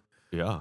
They are they are babies, bro. They need to be pacified, bro. They're just crying. They're just complaining, bro. Right. Yeah. I think the silent generation is called the silent generation because they either died or they survived or they already dead now. I think it's just war lah. Yeah. And I think we haven't had war in a long time. And then I think that's why it's getting a bit hard for us. War kind of resets everything. It resets the game. Yeah. Yeah, I sound like a crazy person. I sound like Nazi Germany, but I really feel that. So No, it's true. we are at like this tail end of Gen Z, and they're suffering so much compared to baby boomers, bro. Like this is mad, dude. Like, can you imagine the population of the world back then compared to today? Yeah. Let's look at like China. Let's look at like India. Let's look at Malaysia, Singapore, whatever. Wow, bro, baby boomer, damn easy life, bro. Yeah, I mean, okay, yeah, Fuck, man. definitely with Gen Z, there's a lot of competition and It's even international competition if you think about it. Because for sure now- it's globalized, right? Yeah. Yeah. But also I look at Gen Z and I envy them because there are so many things that, you know, like for example, when I was growing up in school, I have a thirst for knowledge, right? But I didn't have teachers who, Yeah. some teachers were great, but some teachers were Not so. horrible, right? I was trying to be nice, but okay. I you know, like I had a deficiency in maths, right? I'm just really, really bad with my maths. And because part of it is because I'm more of like a conceptual thinker. You need to explain to me why. And I'm sure if I had a really good teacher who had explained it to me, like, this is why, right? I think I would have latched on, or it would have built an interest in me, right? But I couldn't. It's like, these are the cards that you are dealt, Yeah. right? But like, it's not the case now. Like a Gen Z can go any subject, any chapter, anything. Explain this to me like I was a 5-year-old. Explain this to me in this learning style. And I could learn so much. Definitely. You know, if I want to become a guitarist, can you give me a study plan? Yeah. Anything. Dude, it's wild. Yes. So like the doors, the gates that used to hold knowledge back have been opened. Yes. So it's like pros and cons. It's give and take, Roshan. Yeah. You know, So with there's every blessing comes a curse. Yeah? for sure. Yeah. We So- were blessed with internet. So, but my thinking is that for the boomers, it was the opposite. You get what I'm saying? Okay. There was less competition, like what you said, but then knowledge would have been more scarce. That's what I'm trying to say. Now it's flipped. But Yeah. they're entitled Mm. and they believe that they deserve Yeah. what they had. What they have today. Mm. And on top of that, the cherry on the cake is they shit on the new generation. So yeah, that's where I agree. I think that And look, say, I think boomers worked hard. Really, I think you may oh, disagree. you think, okay. They worked hard and they built something, but I think that where they go wrong is when they think they project their experiences on the next generations, Yeah. not considering that the next generations the struggles are completely different. I think I think we have to see two parts to this also. Okay. I agree. Mm. But at the same time, I don't think they know Mm. the extent of how difficult it is now. Yeah. I really think it is more difficult now. Accessibility is definitely better, but accessibility grows over To time. knowledge. Yeah, Yeah. yeah. And I mean, but with that comes, it's a two-edged sword, right? Like with knowledge means everybody has that knowledge too.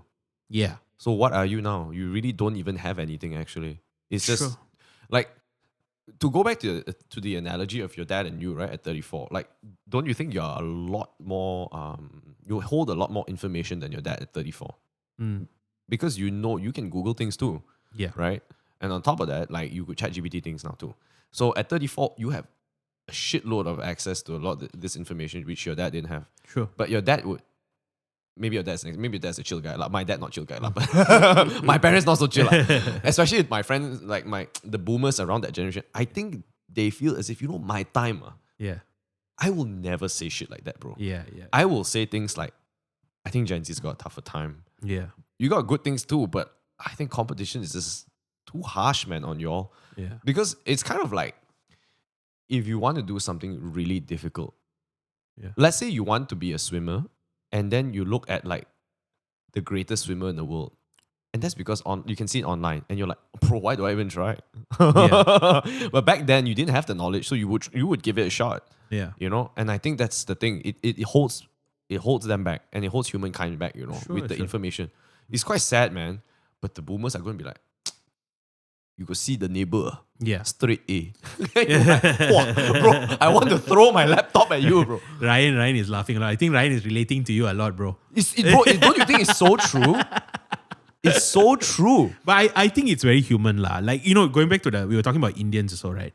Like, it's very easy for like society to like blanket and, say just Indians generally are like this, right? Without looking at like the context. Yeah. Right? A lot of Indians were brought in as migrants, and then things progressed, and a lot of Indians were left behind. Yeah. They had no support or mechanism for them to become successful. They had no tools at all, right? The world moved on too fast. The government moved on too fast. They were rubber estate workers who suddenly had no estates to tap, right? And they couldn't. So what do you do? You have no culture or skill in like saving money or knowing how to grow money or knowing how to invest money. You only can do things, and life is so shit. So what do? You self-medicate, you drink, Yeah. right? And that starts a cycle. Yeah. And it perpetuates a cycle. Yeah. Now it doesn't mean that it doesn't mean that it's Indians culturally have something specific, or biologically there is something that makes them attuned to these things. But a lot of it is actually circumstances. Yeah. That created it. Right? Yeah. And the problem is when you don't have empathy for a class of people, and instead you look at them as lesser of, right? You look at them as like dirty or not smart enough or stupid or whatever, right? Because you have achieved success. You say to yourself like, look, I did it. Why can't they do it? Yeah, but they have no context. They have no context. Your circumstance, you don't understand. Yes, you had to work hard, but you had a house. You had to work hard, but you didn't have to work. You still were at home. Yeah. You had to work hard, But your parents were married. There was stability. Yeah, you had to work hard, but your parents were not drinking and hitting you. So even though you had to work hard, there were some fundamentals Yeah. there. That's why the previous generation, they'll talk about how they only had like chickens in the house or whatever, but they were still okay because there was some sort of Peace. stability, right? Yeah. I can tell you it's peace, bro. Yeah. Because it's peace of mind. Yeah. In this generation, there is no peace of mind. There is no such thing. I think when you get up in the morning, you have notifications. Yeah. And then you take a shit in the toilet, you scroll through your email. Just hopefully there's no like urgent shit or whatever. Then on the way to your commute to work, you have WhatsApp messages and you're like, oh my God, like I hope it's not urgent. You go to office and then you have your discussions and you hope to God that no one come to your table and say, I need you to do this by this time. Lunch comes and then your wife or your partner, your family member messages you like, hey, this one lunch, whatever. And you're like, I hope it's not bad news. Bro, that time, you go to work, your bosses come and talk to you, bro. Yeah. Or your colleague come and talk to you. And that time, it takes so slow for information to come across. Right now, not only just one, it's 2, 3, 4, it's WhatsApp, it's email, it's fucking Telegram, it's everything, Yeah. It's Teams. It's like, wow, dude, the notification, like the red color circle with the number on it, is our life. We are guided by that, Yeah. So I think right now, to them, there is no peace, bro.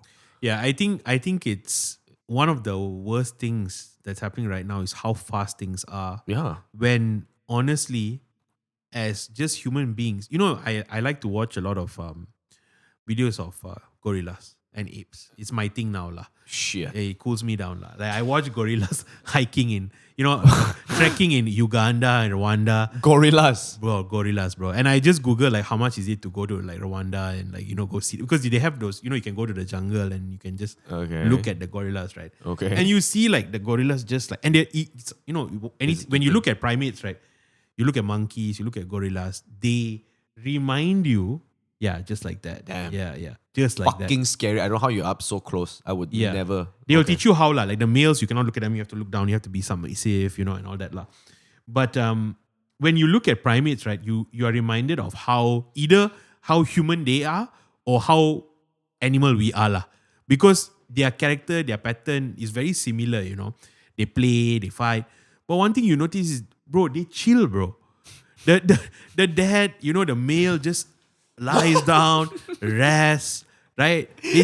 They groom each other, they fight, they What chill. the fuck sparked you to see this shit, dude? Bro, I don't know, bro. Something, man. Yeah. I still follow Nature is Metal, lah. I thoroughly enjoy Look it. at that, bro. Look at them. Look at them just chilling. So you pay money to get to Rwanda to watch them. yeah, man. That's my dream right there.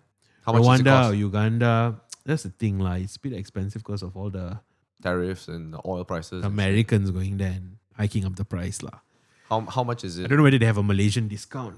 There's Trekking. no fucking way they have a Malaysian discount. I'm willing to wager they don't know where Malaysia is. 800 USD, man, That's insane. for the permit. That's insane. 1 hour only. Bro. Windy. Yeah. So, but the point is like, we've really, because of how things are set up and systemized and incentivized, if you want to chill and rest, it's not the default. You have to be intentional to take time to rest. Yep. And I think it's like, it is so underestimated, the importance of just lying down and not doing anything. Absolutely. I remember when I was young, right? My dad would be on the sleeping, lying down on the carpet, and then me and my brother Oh would shit, lie that down. sounds so goddamn good. Yeah, lie down with him, just not doing anything. I think that's super important, right? And it takes now, not does it just take time, it takes effort to do that. yeah, Because you're fighting an addiction. yeah, 100%.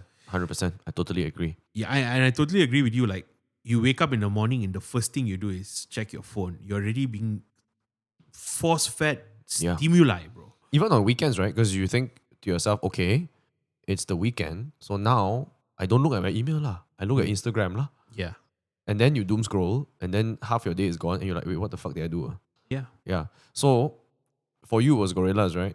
For me now, I've been going down this rabbit hole, right? Of farming, like I mentioned before. right. And country music for some reason, Sure. right?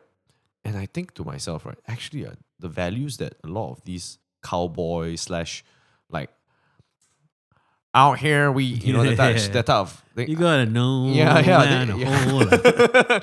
They have very solid like beliefs that you should do things for the community. And I'm starting to understand, and you know me, I'm not a very religious person. I'm starting to understand the whole construct of like having a religion, having a community, Sure. And now I'm looking at it like I kind of like that. And Jen will attest to this, and people who know me for a long time will attest to this. I don't like to sit still. Sure. So that's why I only got into Reels recently. And that's because I got the Stand Master. But I like to do things in the house. For example, I like to cook. I like to do laundry. I like to go wash the dog. I like to go walk the dog. I like to go out for a walk. Sure. In fact, I didn't tell you this. I stopped listening to the podcast. Right. The only podcast I listen to is your episode recently. Yeah. I'm honored, bro. Yeah. I only listen to country music if I feel like it. Right. Right. And now I try not to listen to music. I try to like just isolate myself. In fact, at night, right now, I wear these red color lens glasses because it turns out it helps you sleep better. Sure. Red lenses apparently like cancel out blue light and helps you sleep so much better. So I've been wearing my red glasses. I even eat magnesium before I go to bed. I eat one kiwi before I go to bed because a kiwi has melatonin inside naturally. Yeah. I prioritize my sleep. I prioritize my health. I prioritize what I eat. And I feel so much fucking better. Yeah. I mean, I want to talk to you about this because one thing about our friendship, we don't talk much, but we follow each other on socials, right? So I see you on Instagram and you're someone that really walks the talk, right? In a sense that you are really disciplined. Like you are every day, you are food prepping. Yeah. You're working out every day. Yeah. You're doing like the No, cardio. not every day lah. Well, 6 days a week. You're doing cardio. You're doing what do you call it? I lift. You lift. Yeah. Right? You're doing like, and now you're telling me about your sleep routine. It seems like you are really fighting back against all the stimuli, and I'm hopelessly falling lah. I'm failing in this area lah, bro. I'm like listening to like YouTube videos to go to sleep, man. That's how like bad it is. I listen to white noise when I go to bed. It helps. I listen to a geek talk about Star Wars to put me to sleep, bro. That's my jam. I was talking to my wife about this. She's very adamant on sending the kid to Chinese school. And it's not that I'm against Chinese school. I just want to say this. Yeah. I'm not against Chinese school. I'm not against my kid learning Mandarin. But I am very for having the kid making a choice in her life, a decision. I want to ask both of you a question. At what age did you make your first choice in life? Oh, Like that's a big choice, like a decision. Like for example, my decision, I remember, was choosing to go to Sri KL, a private school, when I was 6 years old. Very big decision to put on a 6-year-old. My parents told me, you have to make a decision, John. World's not going to wait. You either go government school, you go private school, or you go Chinese school. Which one? And I just thought, like, which one is very difficult? Chinese school is very difficult. Then they were like, so which one? Then I said, I choose private school. And I made a mistake. I defaulted to government school after that. So I can't remember my very first big decision in my life. But do you all remember your first? First decision I feel was like choosing to go for, it's a bit funny, but choosing to go for, I think I was 14 or 15, choosing to go for a PBSM camp. Okay. Yeah. And it was kind of like your decision. Yeah. You made that choice? Because my parents are a little bit protective, I would say. So they're not the kind that would allow me to go for like sleepovers or go to friends' houses. They were quite, they sheltered me and my brother in that sense. So I think me wanting to go for a camp, like a camp proper, away for the weekend, staying in a tent. And they greenlight it somehow. They greenlit it lah. Yeah. Right? Okay. Yeah, so Ryan, do you remember your first big decision? School also? So you had to choose to go to a different school, or what? How old were you? I was 13. 13? Okay. Either government or private. Okay. So I bet that when both of you made that decision, I'm so freaking sure at that point you were standing by yourself and just thinking, wow, I made a decision and it's going to go through. And now, because I made that decision, things are going to happen. And these things are going to happen because I made that choice. I'm responsible for it. I can't blame anybody. Sure. Okay. My wife says send to Chinese school. In fact, not just my wife, my brother, my mom, my dad said send to Chinese school, don't think. It's funny because they gave me that choice. And now they're stripping that choice away from my unborn daughter. Right? And I'm just thinking to myself, isn't it better if she got to choose? They say, what would she know? She wouldn't know, but she would ask.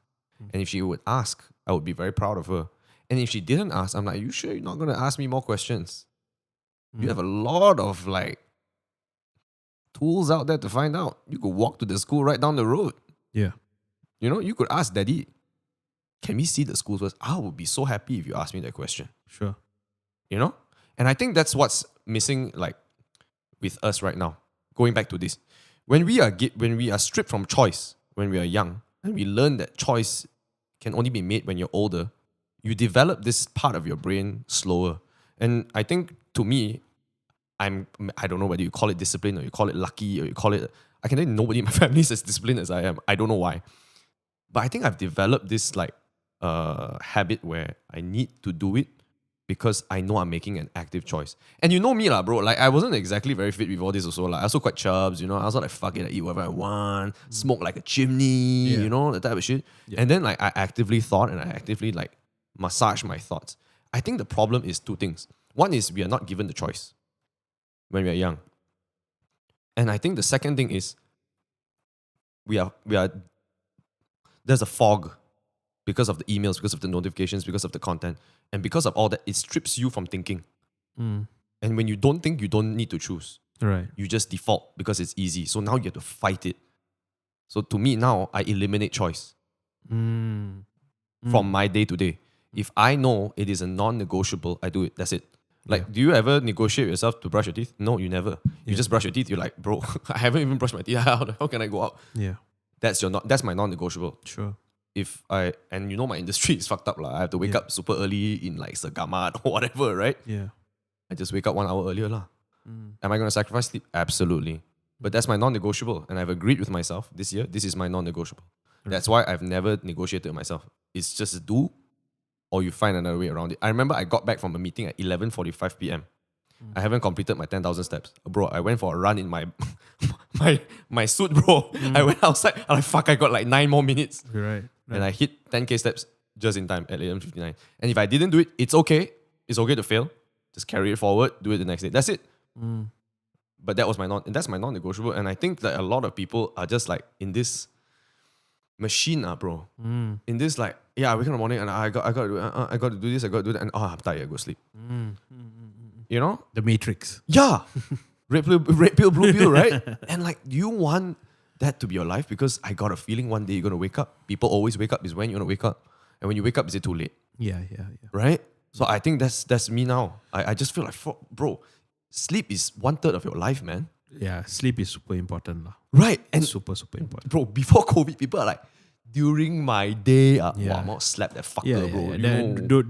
Those things were totally off lah. The 996 culture and all this was messed up lah. Right. Because your sleep is everything lah. It regulates everything. A lot of our sickness and a lot of our even emotional destabilization, a lot of it is connected to it dictates sleep. The 1/3 of your day dictates the 2/3 of your day. Yep.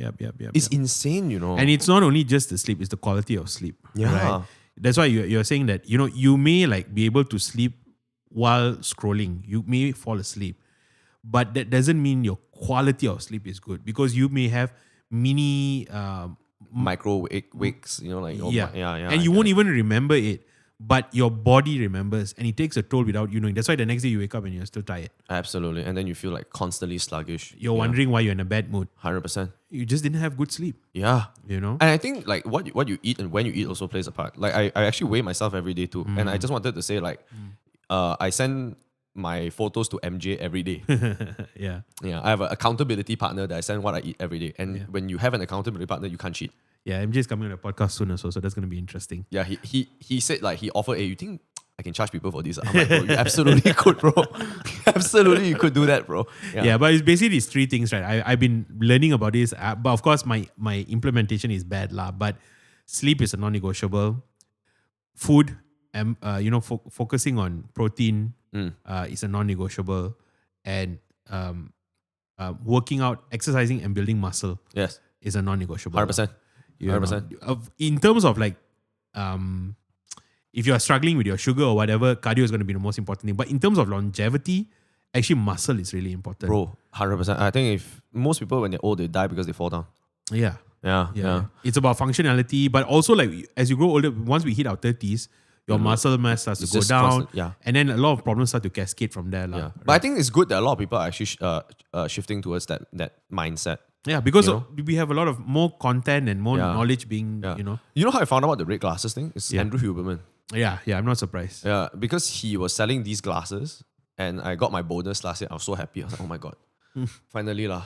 You know, more than 1 month. Like fuck man. Like 2025 was so rough. So I finally got more than 1 month's bonus. I was like, you know what? I'm going to treat myself. Mm. And I bought myself a new pair of glasses. And when I went there, I saw the pair of glasses. I'm like, wow, fucking expensive. Cannot afford. Fuck it lah. I buy the cheap one. So the guy recommended me, oh, just get this cheap one lah, the frames. Yeah, But I wanted red lens. right. So, bro, can you just search Andrew Huberman, Andrew, Huberman, Huber, HU, glasses, red glasses. Huber, man, red glasses can also. Yeah. So if you look at Roka, ROKA, which is basically the fucking sponsor for Joe Rogan, all this shit lah. Bro, it's bloody expensive, bro. Shit from USA. Right? So I was like, damn lah, dude. No way lah, my budget can afford this type of shit. Some more, it's not going to be my prescription power ma. Right? So I think it's like total is like 2K, 3K ringgit. Okay? Yeah. So I thought if I'm going to spend 2K, 3K ringgit on my health, which I think is a very big deal, I thought I must just go to an optician and then figure it out here lah. So turns out Malaysia is one of the few countries in the world, right, that actually produces red lenses. Oh, wow. Yeah. It says $300, but bro, when by the time you ship here and you get the prescription, it is not $300. Right. Yeah, I checked already. So my advice, right, if you want to really improve your sleep, right, and you can still doom scroll before you sleep, because now I doom scroll before I sleep. Yeah. I actively can tell you I doom scroll before I sleep, Yeah. but I still sleep well. Because if you wear red lenses, it counters the LED, bro. Yeah. Yeah, like at night. So my advice is if you get red lenses, prescription, 6:30 p.m. onwards, just wear. Go to malls, go have your dinner, whatever, just wear your red lenses. And it will cancel out all the LED light. Like for example, your phone. Your phone is damn hardcore, bro. You know, right, when you wear red lenses, actually I brought it today. If you wear red lenses and you look at your phone, your whole phone is red one, you know. Then you're like thinking, wait a second, but when you look at a TV that's non-LED, like LCD TV, it's not red one, you know. Yeah. Then you're like, is this blue light what is causing me to have shit sleep and true enough? Yeah. So Harith, So it made a big difference for you. big difference, bro. Harith recommended magnesium. Yeah, I take magnesium as well Yeah. for sleep. Yeah, it's because your body gets sore and all that, especially when you sleep in odd positions. And then if you wear red glasses, it helps you sleep easier. Yeah. So people think like, because now, I don't know whether you see the clips that I have on my podcast, I wear red glasses because the recordings are at night. Yeah, it helps a lot, bro. Yeah, I can highly recommend. There's this shop in Gardens, Mid Valley called Mark Optic. It's owned by a Japanese. Right. MARK or Q, I don't know, and OPTIQ, and then Mid Valley lah. Right. Yeah, very good. It's a Japanese owner, and then this guy, he did the lens up for me. Nice. Yeah. Coming back to letting your daughter choose, right? I mean, as you were saying that, it kind of also reminded me of the importance of letting children fail, Oh, absolutely. letting children fall, and letting them pick themselves up. Yeah. Because, and I think I remember reading a book by, what's that guy's name? Jonathan Haidt, I think, about Okay. coddling. HYDE, is it? I can't remember. Like Dr. Jekyll, Mr. Hyde, Jonathan Hyde. No, I think it's H-A. Ryan, can you just Jonathan H-A-I? Yeah, that one. H-A-I-D-T. Oh. Right? And Was he on Joe Rogan? I think he was, right? Yeah, I think he's quite well known. He even went on Jordan Peterson and even that Dr. Mike. He's quite like, Dr. Mike, like Israel? no, the other Dr. Mike, the doctor, the medical doctor. Oh, okay. Actually, that Israel? Israel has gone on that other Dr. Mike. Oh, shit. Okay. Yeah, so I think the coddling of the American mind or something like that. Like, that's the name of the book.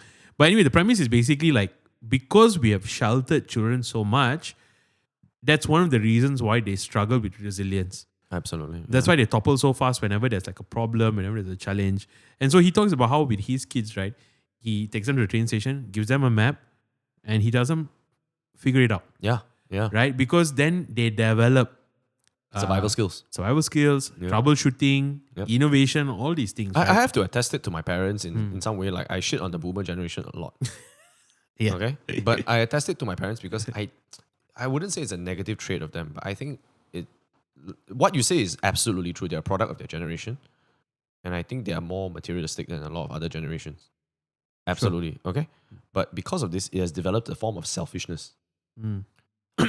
And you may see it as a negative thing, but I think because of that selfishness, it had produced a form of selfishness of their time. So they don't want to spend time with me. They just go figure it out. Sure. At the same time, when they do spend time with me, my dad is a very competitive person. So he would send me for tennis competitions. And then I would be like, why are you sending me to competitions? I know I'm going to lose. And he's like, I send you to competitions so you can lose. Sure. So you know where you are, how far you are from the best. Mm. Then I just shaped up to be this sort of person. But I think it took me a while too, man, to develop decision making, because I was in this spiral too, like doing vlogs, doing the podcast, and it was just this machine. Yeah. And then after that, I think it was like 3 years ago, I kind of just thought to myself, should I still continue this podcast? Yeah. Should I still continue vlogging? Yeah. Now, what are my non-negotiables? And then that's when it struck me, because I had time to think now. I'm like, I think I got to negotiate certain things off, and then I need to keep certain things on. Yeah. And that's when I stopped vlogging. So I cut off one part, and then I realized, okay. And I think you did the same too, bro. You kind of said, I need to make a decision, brother. Like, it's either I work for somebody for the rest of my life, or I start my own thing. And I think you made a great decision, bro. You know? Yeah. Because it's growth, man. Yeah. But going back to this, like you were saying, like, I think you actually failed in something. Even if, let's say, you considered, like, touch wood, something happens and it fails, right? Yeah. You knew you put effort into it, man. And you learn. You always learn, right? Yeah, XP points, man. The only thing I wonder for you in terms of your parental, when is your baby being born again? End of this year. End of this year. Yeah. Wonderful. I just wonder, there are, of course, things that you can't let your child choose. Like, okay, for example, your child doesn't want to eat their veggies, right? But they have to, right? It's that part that is non-negotiable, right? You can't like let them choose. Like, for example, your child might not want to go to school at all. Perfect. But, Perfect. Yeah. But I would think that there are certain things that you would have to impose.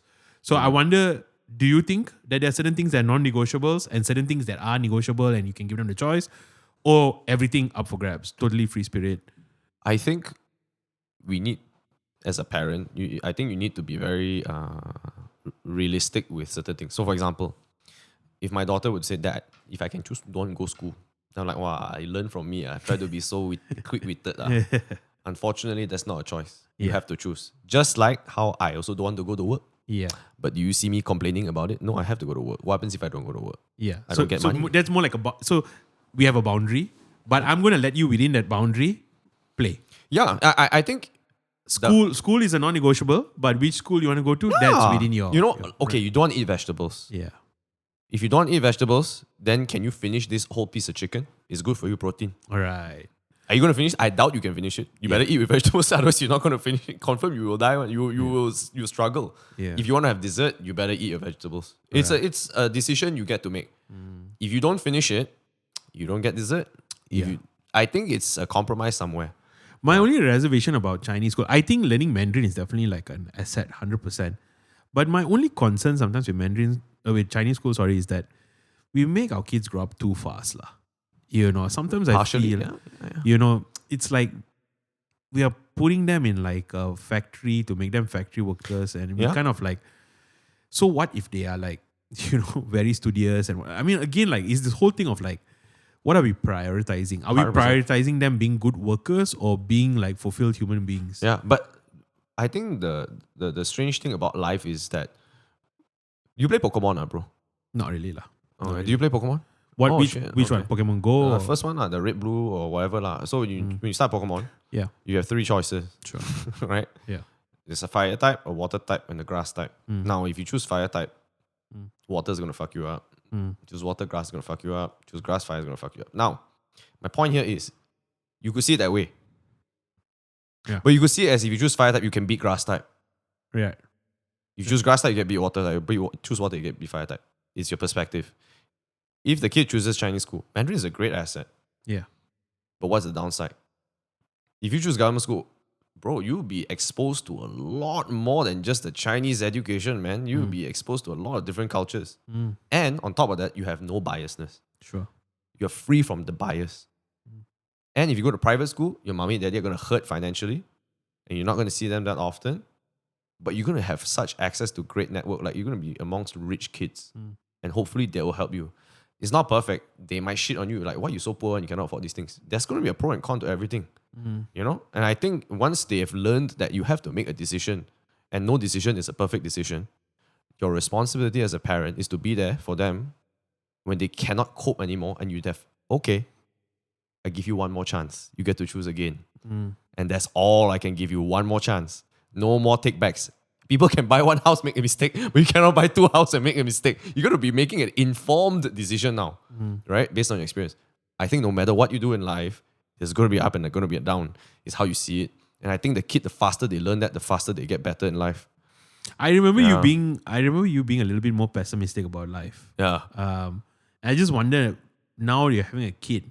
Are you worried about your daughter's future? Are you worried about how the world is moving?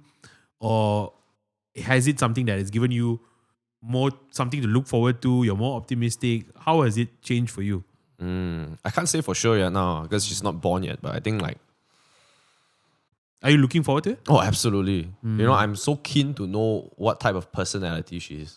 That's I think if you were to sum it up, it's just excitement lah. I just want to know what type of person she turns out to be. You know, like Jen once told me that because we were trying quite a while, and then she was saying how like, you know, I've always wanted a kid with you because I want to know what type of personality of the person would come up to be. Sure. Like amalgamation of both you and I, right? And wouldn't that be so cool? Like a mixed type Pokemon. Then I was like, yeah, I guess it'd be kind of cool, you know? And then now that it's closer and closer, I was telling you like I could feel the baby move now, right? I think I'm like, wow, I can't wait to meet her. Yeah, that's more of what I know there's going to be struggle. I know I'm going to be having sleepless nights. But this is part of life, right? I think like if caveman could do it, yeah. Why the fuck you cannot do your aircon, bro? Like, come on, man. Yeah, and your discipline, I think you can handle it. I think you'll be fine. You know, you're the only person who has told me this. A lot of people tell me, you know, you watch out. You sure cannot go gym already. You sure cannot eat healthy already. And I'm just like, maybe for you. I think it's all about how you prioritize things. And I think you have got all your priorities right, lah. So I think you will know how Appreciate it, man. I think you will know how to manage. Dude, I've seen the work you've put in. This is not just like a fad. You've been doing this for like a while. Years. You've been building up and you're putting in the work. Yeah. So like you said, right, for you, it's become a habit. Yeah, it's a non-negotiable. It's a non-negotiable. So it's like, you know, you putting your keys on the table, it's something that you're going to do automatically, right? Yeah. And so I'm very sure you're going to be able to. You know, I think my dad is low-key like, what have I done? what I create? This monster of a man that is just like this. Because my dad was, he's the, I think I would say he's the person that has a good routine in life. But I think he's a bit, I can't really blame him, you know, it's product of his generation. Yeah. And also like, he's a bit reluctant to change. And I think most people are. Sure. Not just him. So I think when he sees me and I'm like him, but 2.0. yeah. You can tell that like, okay, I'll just say this up front. I think most people confuse intelligence with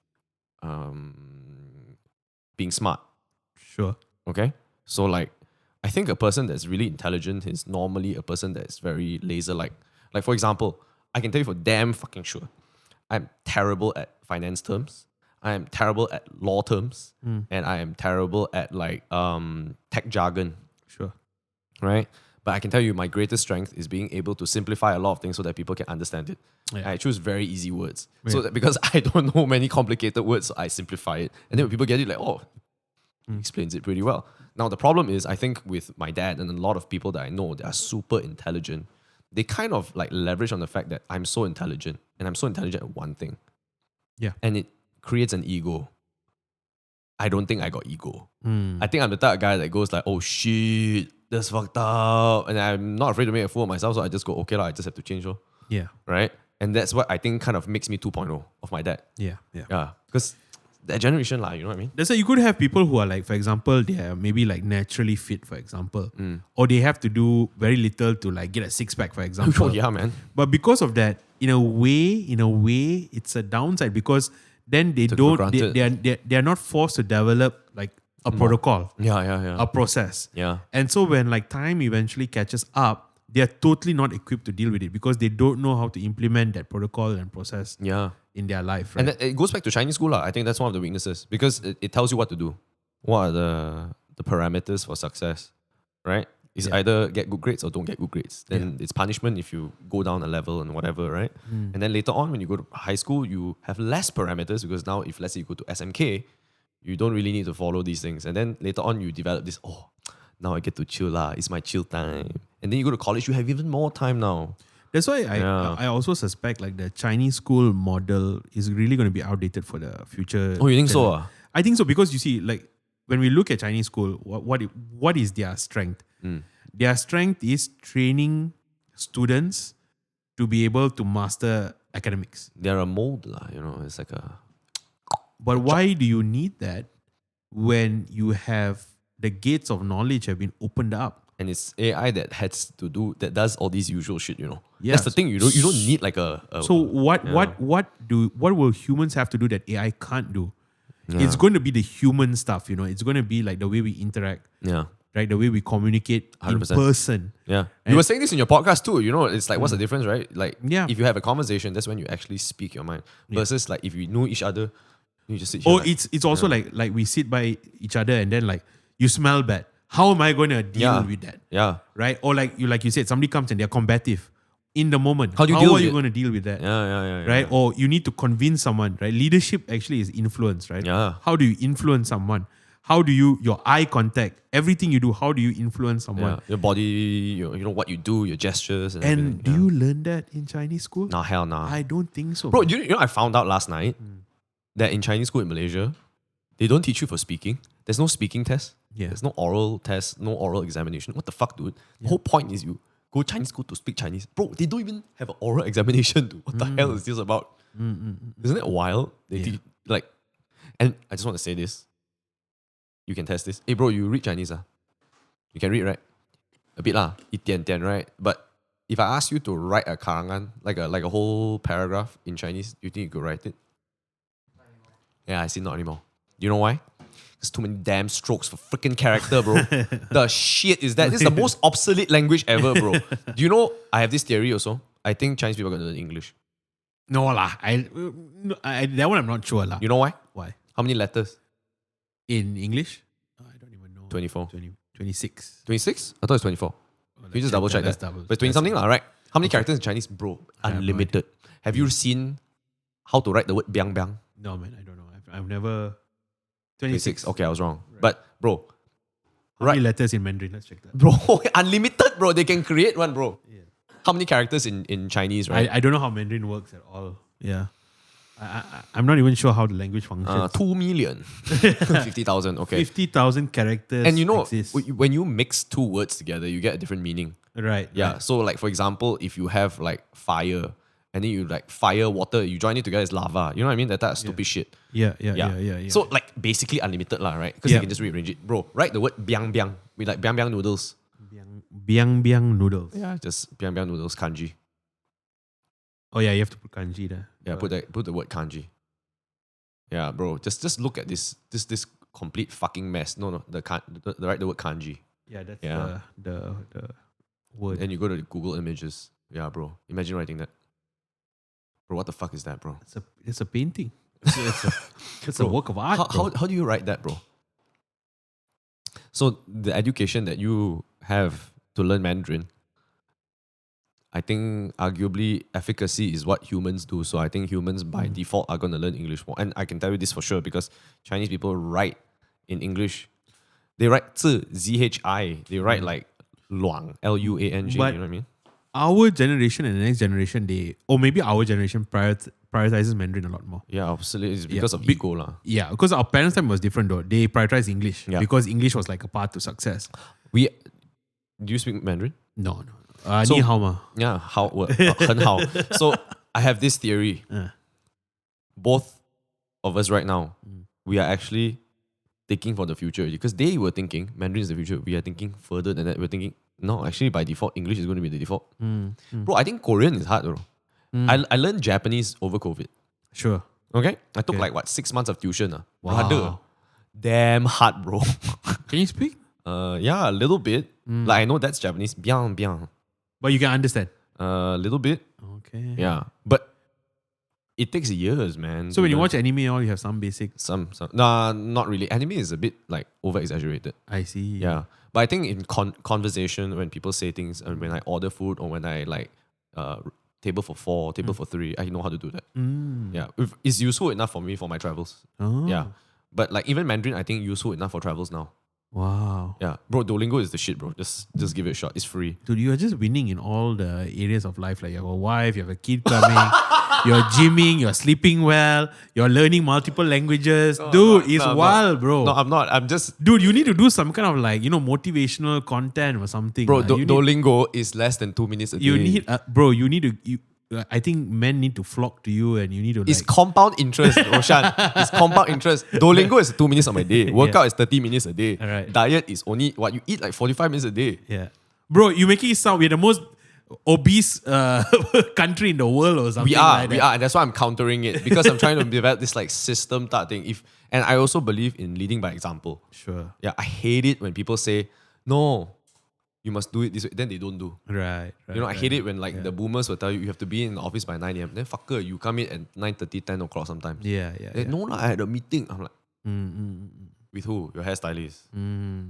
I can't deal with that. So for me, I feel like because I'm taking over a family business, Yeah. I think you have to show that you can walk the talk. Cannot just talk only, right? Other people can be like, this fella all talk only, cannot do it. I can't deal with that. Got a business coming. Bro, you're winning in every... No, I'm not. Bro, No, I'm not. you're even taking out... The language is a side quest. I admire you for even starting a business. I don't think I could. I don't think I'm like adept at like being responsible for starting something. I don't think I could do it. That's why I thought like, the easiest way is to just take over a business. And I thought about it.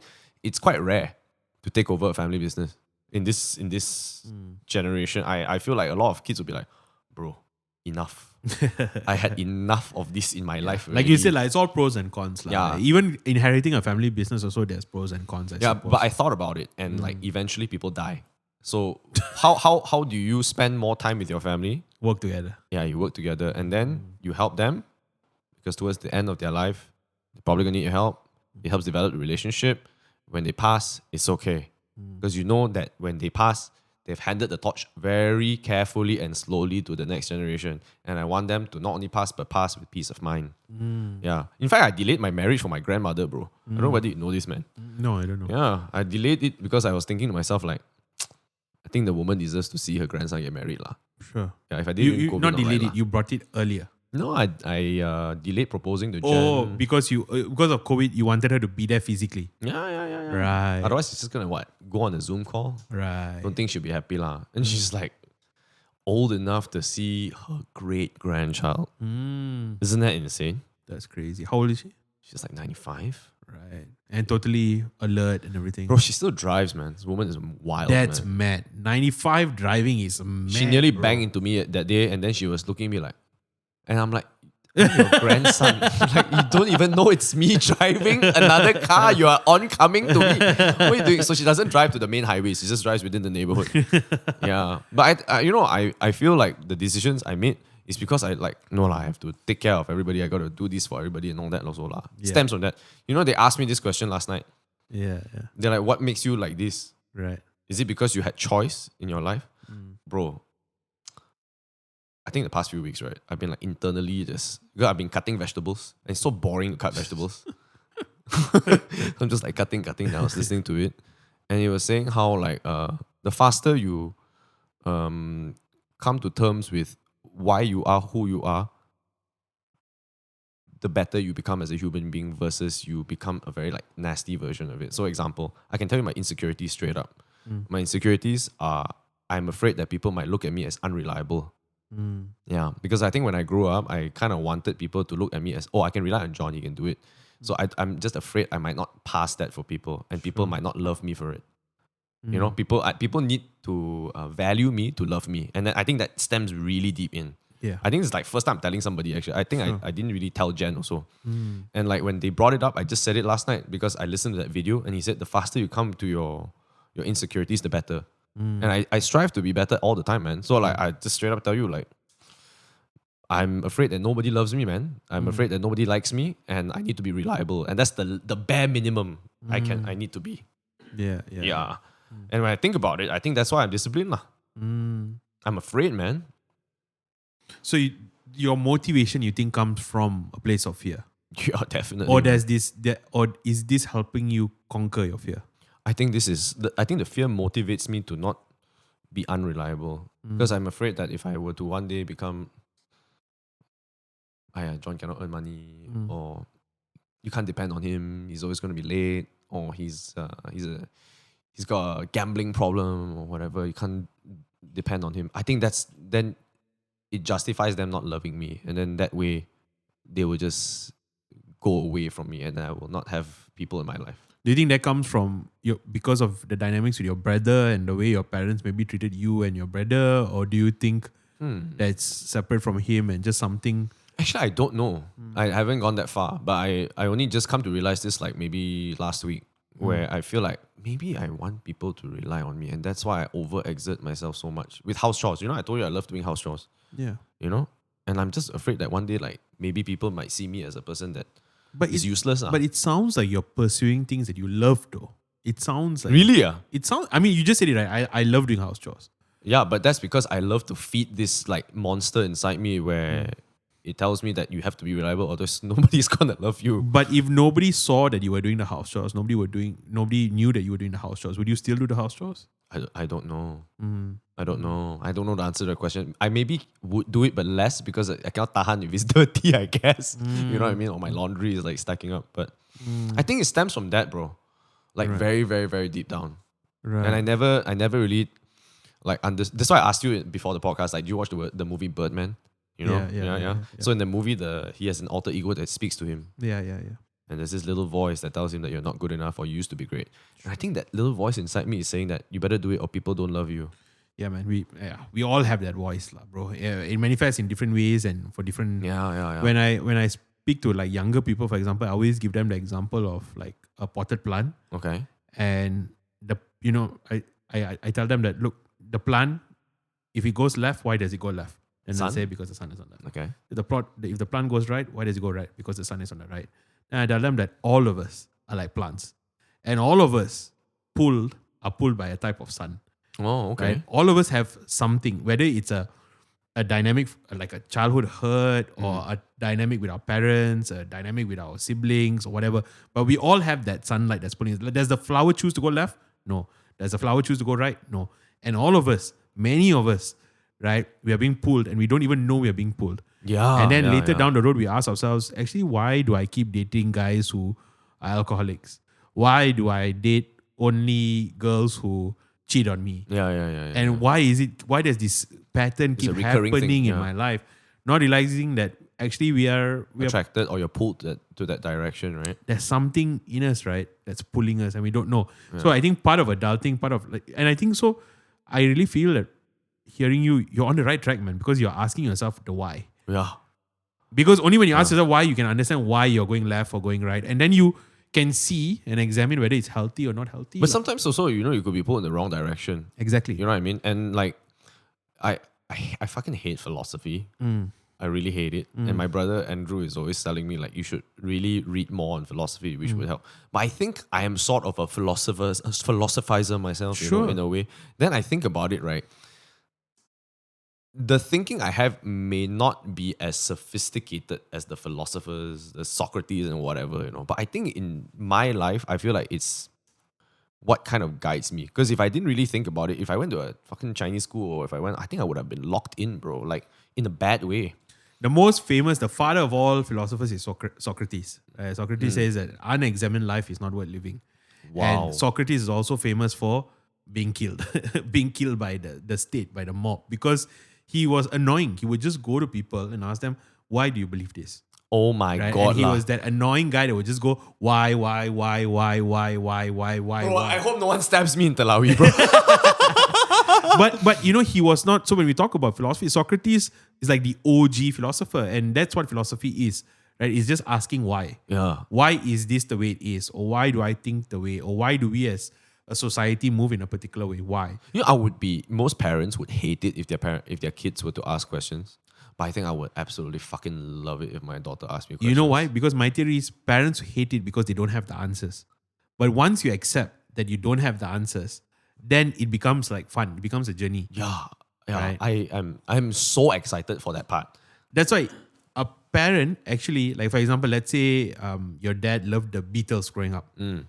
He did love the Beatles. So he'll be annoyed if you ask him random questions, right? But not about the Beatles. But if you ask him about the Beatles, he love it because he has the answers. Yeah. This is something he can relate to. He Tennis knows is a about thing it. for him. You know, he loves tennis. You can talk to him. You can ask any question. Right? Yeah.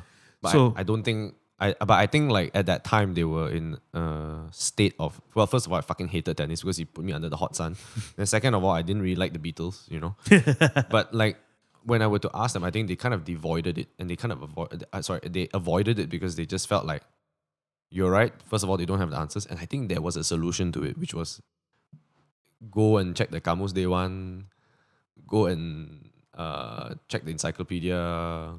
Then after that, it became Google it, and I just felt like it's no real. Yeah. That's why I think like for us, because we're genuinely, I mean, that's why we do this podcast. We're genuinely curious. Yeah. So I think like your kid, that's why if they ask any question, I think you'll be more happy because I'll you be will like- join your questions with them, right? No, I'll be like, here's my podcast link.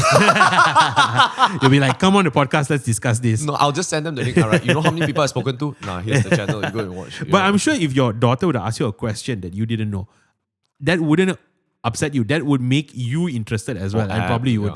You know. It would feed my curiosity so much. Yeah. That's the thing about asking yourself.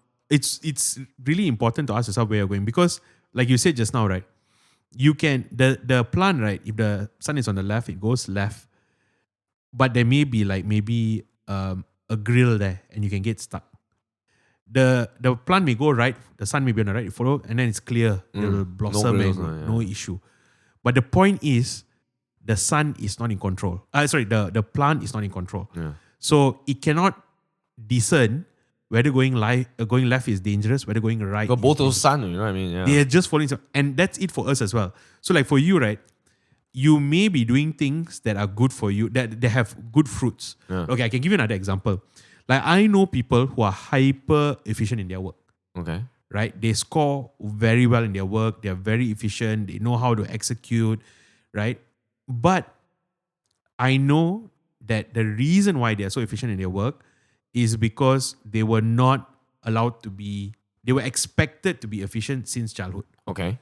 And so they never properly were allowed to be children. And they become hyper. You're referring to Chinese school, lah. Yeah, in a way. Okay. But I outside of that as well. This is a challenge where, there are some parents, for example, they will say like, with my kids, right, even when they're young, I'm not going to sugarcoat things. If someone dies, I'm just going to tell them that person is dead. Then what happens after they die? Nothing. There's no softness. You treat the child like an adult. Wow. And the child has to become an adult. And then the child excels at being an adult, right? As an adult. But because the motivation is based on this not being allowed to be a child, right? They will be successful in one dimension in their life. They're a machine, lah. But they will not be successful in another dimension. So they will be really good in work relationships. Yeah. But they're not going to be good in Personal relationships. Yeah. parental relationships, relationship with their children, because They skipped that part. there's almost like a stunting in the growth. Yeah. Like in your life, you have stages. You know, You didn't even go through Charmeleon, bro. You just went to Charizard, bro. exactly. Yeah. And you're not. Actually, it's like that, right? Remember when, Ash's Charmander becomes a really bad Charizard Yeah. because he didn't have enough time for Charmander time, bro. he didn't acclimate properly, he didn't grow properly, he didn't go through stages properly. So he becomes really strong and powerful. Become a shit Charizard, bro. 100% become a shit Charizard, bro. Don't listen to him, fall asleep during the battle. Yeah, absolutely. They neglect a part of it, lah. Yeah. I think so. I feel like when they go to this part of their life and then they ignore it, you need to just, I wouldn't say hold their hand, but I think if you teach them the ways, and then when they get to that age, they know the ways, lah, at least, right? That's what you're trying to say. Yeah, I mean, Yeah. I was watching a video of a psychologist. I can't recall his name right now, but he was saying how he's heard that one of the ways parents deal with like chaotic children or children who are acting out is they will take the child, put the child in the corner, and then they will tell the child, until you can calm yourself down, right? You're not gonna be with us. Calm yourself down, chill, then you come back. And the psychologist, his point of view he was saying that that's horrible. Because what you're teaching the child is you can't feel, you can't act out with us. Right? Can't be yourself. You can't be yourself. Yeah. Is bad. Yeah. You are isolated when you act out. Yeah. And you are trained to be hyper aware of other people and pandering to other people. Oh, bro, that's fuck, man. That's where people pleasing begins. Bro. Right? I feel like I'm low-key a bit like that. I'm like that. Yeah. I'm like that, right? And you'll think that people pleasing is good because that person is trying to make everyone happy, which is great for like a team, for it's teams good that HR, are doing bro. projects. It's a HR manager, bro. They'll do well in teams. People will like them a lot. Yeah. But they will get swept on, bro. And they will be lesser of themselves because they cannot stand for anything. Yeah. They cannot say no. Arguably, they might hate themselves for it. Eventually, if they're not careful, then they become resentful. They will expect people to speak on their behalf. But many people are not like that. Yeah. Right? And they will be upset, but if they introspect a little bit more, they will realize that they are responsible for themselves. Yep. If you are not comfortable with something, you have to draw a boundary. 100%. You can't expect someone else to draw the boundary for you. And when that person doesn't know your boundary and they go past it, you can't blame them. Can't blame them. They don't know. Yeah. I'm not saying of course, there are nuances here, but this is the core of it. Huh? I think this is the risk for someone who's a people pleaser. Bro, right? I'm not going to say who it is, but I know this girl and she always tries to make her mom happy. And the mom restricts her in some ways. Like, can't drive, can't do this, can't whatever and all that. So as she grows older, she realizes that like, I'm just trying to make her happy all the time. And I'm like, what about you? I don't think you ask for anything unreasonable. Like, you're not saying like, hey, I'm going to go out and do some drugs. No. You just want to go out, you want to have dinner. You want to eat what you want to eat, just okay lah. I mean, you're an adult now, you're earning your own money, right? Now, the question is, are you going to live your life for your mom? Or are you going to live your life for yourself? Because right now, you've been living your life for your mom for a long time. And now when you have a little bit of independence, you realize you could do things yourself. But if you keep being there for your mom's happiness, you will realize that that is not your happiness. And when your mom eventually passes away, which everybody does, who would you have left to blame? You only can blame yourself for listening you only can blame yourself for doing what your mom has told you to do for her whole life. You have just become a slave. And now you have nobody to fucking blame because you just wasted all that damn time making one person happy when you could have made yourself happy too. I'm not saying don't make her happy. I'm saying you got to fucking decide, man. You got to have like a 50-50 thing. Like, sometimes you got to cancel something. Sometimes you got to be uncomfortable. But sometimes you got to make yourself happy too, man. It's a balancing act lah. You don't just like one blanket this shit, what? I have a family friend, right? Her dad It's the same. is a gambler. Oh shit lah. So her dad will like take loans, right? Her dad even took a loan in her name Oh my god. and then defaults, right? And then she now is entering the job market with a loan that she didn't even use the money for, right? She didn't utilize the money. She never saw the money, but she has this loan that she has to pay off. She's paying off this loan. She's almost done with it. And then the dad says, I also have this from the Along and this from the Along, right? And she is paying off. She's just paying off everything, bro. That's a life lah. She's paying. Then I asked her at one point, right? I said, look, it really sounds like your dad has a problem. And I definitely believe that it's important to be a filial child. But you need to have a boundary.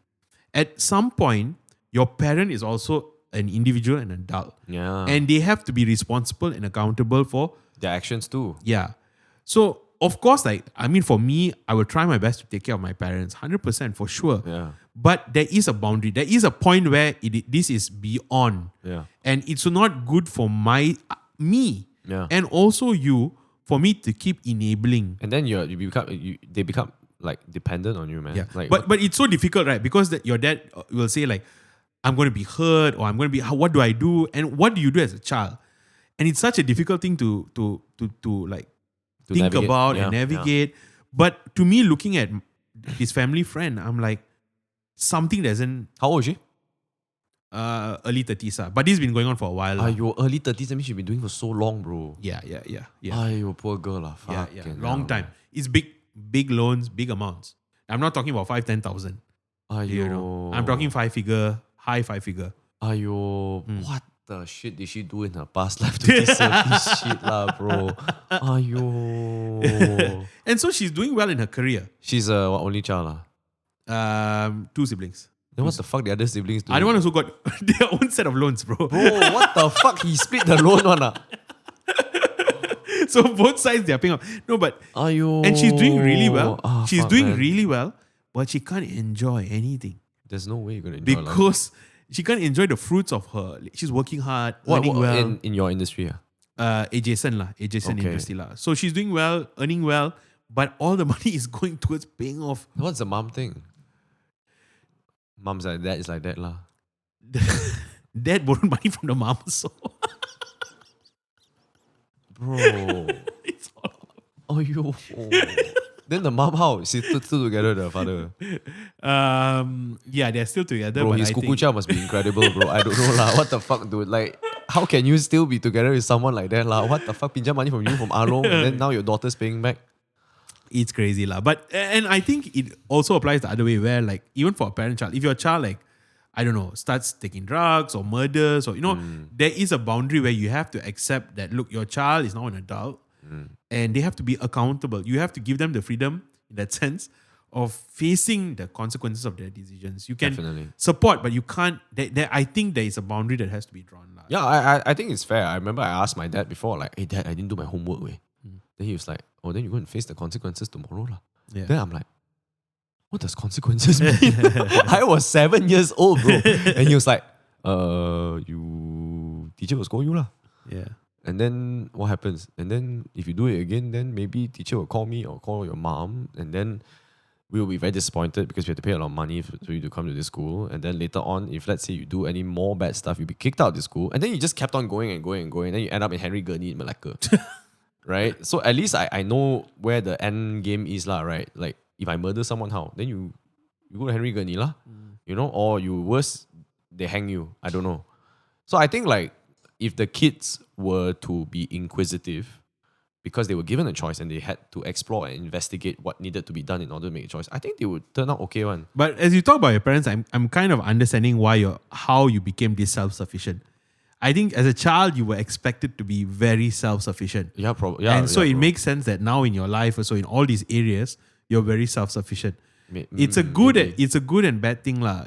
Yeah, but I always feel like someone... You have problems like trusting others? That's a good question. I think some yes, some no. Sometimes, like I've recently discovered that sometimes I can trust wrong people too. Do you work well in team or by yourself?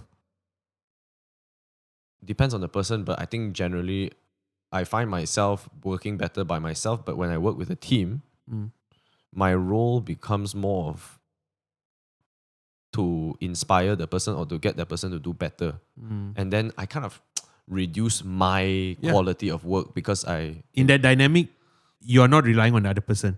Even in your dynamic in a team setting, the other person is relying on you because you have to be the self-sufficient one. Yeah. Ah, shit lah, yeah. Yeah. I don't know, man. I feel like my brother turned out quite different though. Because he wasn't given a choice. Yeah. I think that's when they thought like, I think now it's a logistical challenge because if he were to go to a different school, then more money lah. I think better not lah, right? Yeah. So I think Andrew didn't get really the choices I got. And that's why I think he's defaulting to Chinese school. And his wife is also Chinese like Jen. So I think they both like have this Chicken rice mentality. Yeah. They have this mentality where like, oh, just default. And I'm not saying it's a bad thing. I just think it's just the way it is.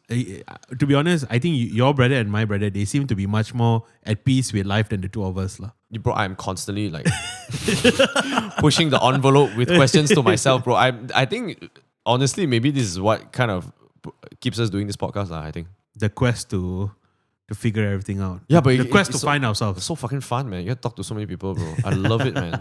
Yeah, I'm talking to that egg guy next week, and I'm going to be talking to like this kid who did this AI manifesto. I'm like, wow, where are we going, man, in this life? Yeah, Wonderful. bro. I got to wrap up, man. Yeah. I got a movie to catch. Yeah, you're going to watch Odyssey tonight.